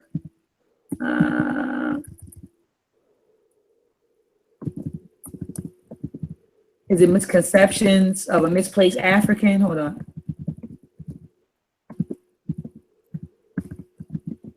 Misplaced African. Confessions, I think it is. Confessions. Is it Confessions of a Misplaced African? I have the book in my bedroom. Perceptions of a Misplaced African. Yes, Perceptions. Thank you. Perceptions. Please support this sister right here. Okay, I found it. Let me share my screen once more. She's not here today, but she's normally on the panel. Can you guys see my screen? Mm-hmm. Okay, please support this sister's work, Perceptions of a Misplaced African, Volume 1, a poetry novel. I absolutely love this book. I read it a few times. I read it a few times. I have the paperback copy of it, but it's available on Kindle for $7.99 if you're, into downloading books and all of that. So visit Amazon, support this sister. You can follow this sister on Facebook. So we have that. Shout out the chat room, Sister Riziki. Oh yes. Okay. So yes. All right. So big shout out to T Duck. Thank you, brother, for reading that. Yes, that was not cool. And Chanessa, what's up, sis? I know you could do it. I know you can find something positive to say. I got you, boo. 2017, bam. Mac Tip in the building. Calvin McDougal. How do you know a child ain't gonna be nothing in 9 months? That was I'm sorry, that was terrible. Okay, Jehudi Ma'at, what's good? Let's see, who else? Lester Darcy, always in the building. Brother, so the minister you were speaking of, Dr. Ma'at, is Brother Dennis Asar Winkler. Is that him? Yes. Okay, big shout out to him. Definitely looking forward to having him on the show. I would love to hear some of his wisdom. Who else? Calvin. Okay, the sis is in there. Sean P in the building, of course. Garfield, hit you up. I don't know who you are. Hit me up on Facebook. I'm sorry. Forgive my blame my mind, not my heart. Let me see. Anisha Green. Oh, girl, when are you gonna get on the show? Stop playing. Okay. Anisha Green. I already said Lisa Darcy. And I think, African Mamba, Sky 11, and Be Easy was in here earlier too. So what's up to him? And that's all I see. Oh, Melchizedek Salam, excuse me. And that's about, Doug 757. What's up, bro? Sorry about that. Okay. That's it. Oh man. And then you just said, what wasn't cool? It was a comment in the chat room or something crazy. He said, thanks for checking that. Or nah, because Cal, when we was talking about children before, he was like, he said something about he knew a child wasn't going to be nothing when they were 9 months old. I'm like, how do you know something? I was like, that's wrong, but okay. All right, it's funny, but not funny, but okay. I got you. Yeah. So join us next week, family. Same time, 1:00 p.m. Eastern Standard Time. Please support the works of the sisterhood. You got Sister Monica Lamb. She's doing a lot of great things in the community. She's a part of the Dagger Squad, which is headed by Brother Garfield Reed, and you can follow them on YouTube and Facebook. They're all over the place. So that's Brother Garfield, Dagger Squad. Yeah, Dagger Squad. Okay, I'll look him up. Okay. So shout out to Brother Garfield from the Dagger Squad. Thank you, Sister Monica, for your presence week after week. You could join them on, I believe it's Black News 102 every Wednesday. They do a show. What is it, Sister Monica? Every Wednesday? Every Wednesday from 6 p.m. to 7 p.m. on Black News 102, the Urban Economic Empowerment Show. Yes, every Wednesday. And I mean, they've been doing this for months now. Dagger Squad. Yeah, they've been doing this for months. Yeah, coming up almost a year. Very, very consistent. And they give a lot of good information. And not only, because I don't want people to think that we just talk stuff on YouTube. We are out here doing it. I mean, they have events almost every month somewhere, whether it's in Atlanta or this is South Carolina. They have events, and sometimes the events are free. I mean, every time I'm looking at a flyer, it's free. This information, and the information that they are disseminating to the community, people pay thousands of dollars to get this information. You know, people are getting charged for this information. People get charged. Do you know that people are paying? Do you know, Sister Monica, that you can go? I remember there's an accountant in Baltimore. His name is Jay Estabrook. He charges people $500 to open up, to register an LLC or an S Corp or a C Corp. He charges $500. But you have organizations like the Dagger Squad and institutions like the Baltimore Urban League who do it for free. You know, they're not charging you for this information. Wait, hold on, wait. To facilitate how to do it and give you the information is free, but I do charge them to do the filings, but it's not $500. Let me say that. I only charge $200 to do it, and the certifications, and when we did our class last night, program budgets and cost analysis. I had the classes by the 7 or 11 of them, and to come up with a company and just to show them the work that goes into the information of putting certifications together. Just the budget piece by itself, it took us like 2 hours to do that. It took them 2 hours to do it. So I was telling them, you know, the work that we put in, or the information we're putting out on Wednesdays, that information, you know, most people are like, why aren't you doing it? Why aren't you giving this to the free? Why y'all charging people? And I said, if I show you the workload I go through for just putting a certification through, I don't charge you nowhere near that, only because we're just trying to help our community.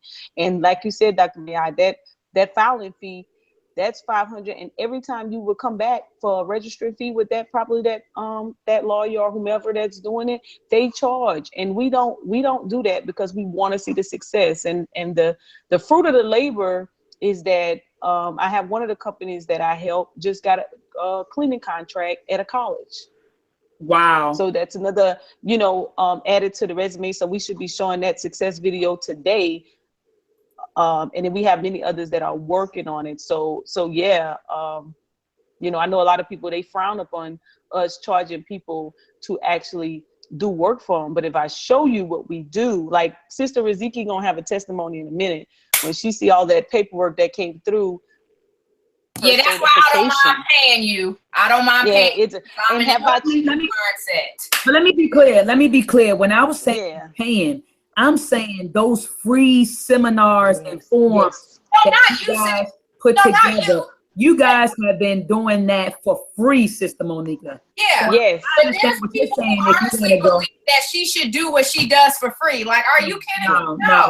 No. I'm not saying that. What I'm saying is I know you. Yeah, what I'm saying is the information that they are disseminating to the community for free.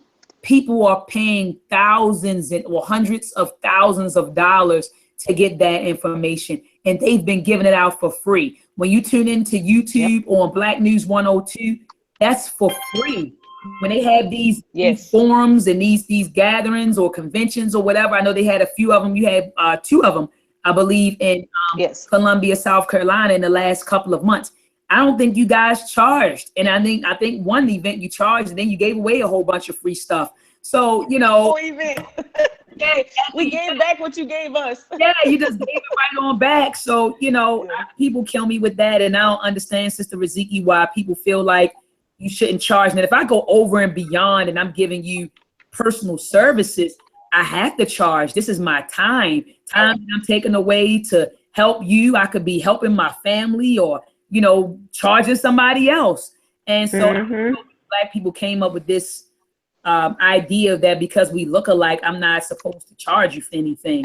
It doesn't work like that. You pay for everything in life. I mean, everything costs. There's a cost associated with everything. But I just wanted to shout out, the Dagger Squad. Shout out to Sister Monique Lamb. Shout out to you, Sister Riziki. All the stuff that you guys are doing with Nature's Crown. Diet is very, very important. And I believe that in Nature's Crown, you guys, is this going to be the same? I know before, Sister Riziki, you had a business where you guys were selling like teas and so we kind of just repurposed it. So we're still into agriculture on everything, but with the government contracting we're doing with Sister Monica, it's still agricultural management, but we're also learning about waste management and technology waste as well, and landscaping. So we're still earth-centered. We're still very much earth-centered, but yeah, we just had to switch gears a little bit, but we're still going to do the teas, the greenhouses. Oh, and I wanted to share this too. Remember that sister I told you about who developed nanotechnology that was healing people who had the Parkinson's and stuff like that? So because we're working with her, I finally got one of the devices for my phone because this is something I'm on all the time.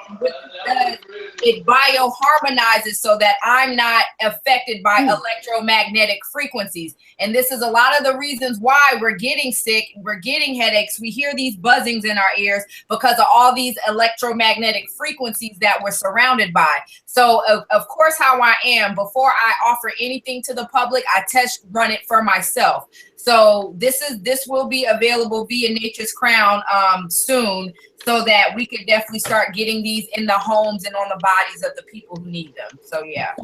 So wait a minute. That device is for cell phones, and you could put it in your house.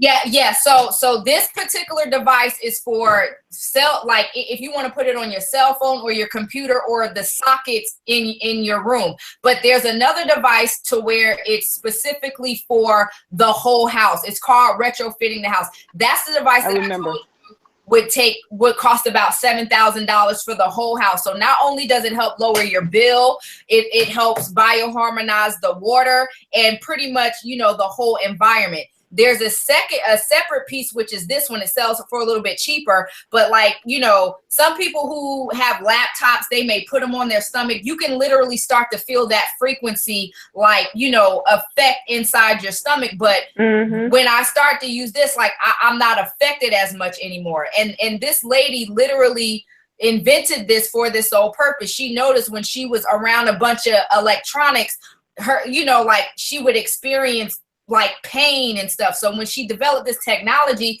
it bioharmonizes. So I'm not as affected by electromagnetic frequency as long as I have this device within 4 feet of my person. So I just decided to put it on my phone because it's something that I carry around with me all of the time. So yes. Let me ask you a question. How much does that cost? Because I would want one ASAP. Yeah, so okay, I'm working a wholesale deal right now. It's ranging.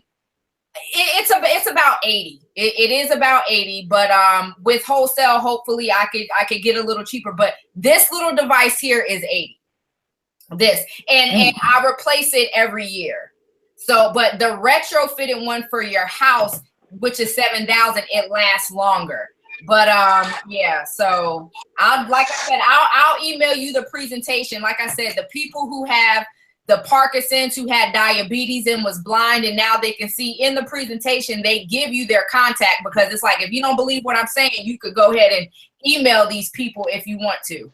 So yeah, and then I'm also going to the training to learn how to actually install these in people's houses. So this is another piece to the contracting that I'm going to bring as well, because I want this in the old folks' homes and hospitals. Like, you know, it's just so much. This is why let's separate. And guess what? Some of these people are Christians. Hello, you think I'm gonna let religion separate me from coming up on this? No, ma'am, absolutely not. I'm sorry. No. That was immature. I'm sorry. No, I don't blame you. I don't blame you. But yeah, I mean, business is business at the end of the day, you know. Absolutely. All right, I just wanted to get a little estimate of how much it would cost, you know. Yeah. But I got you. We'll talk on the side, you know. All right, that'll work. But I didn't know you had to replace it every year. Sheesh. Well, yeah. I mean, the one that if you pay $7,000, that's not the one you got to replace every year.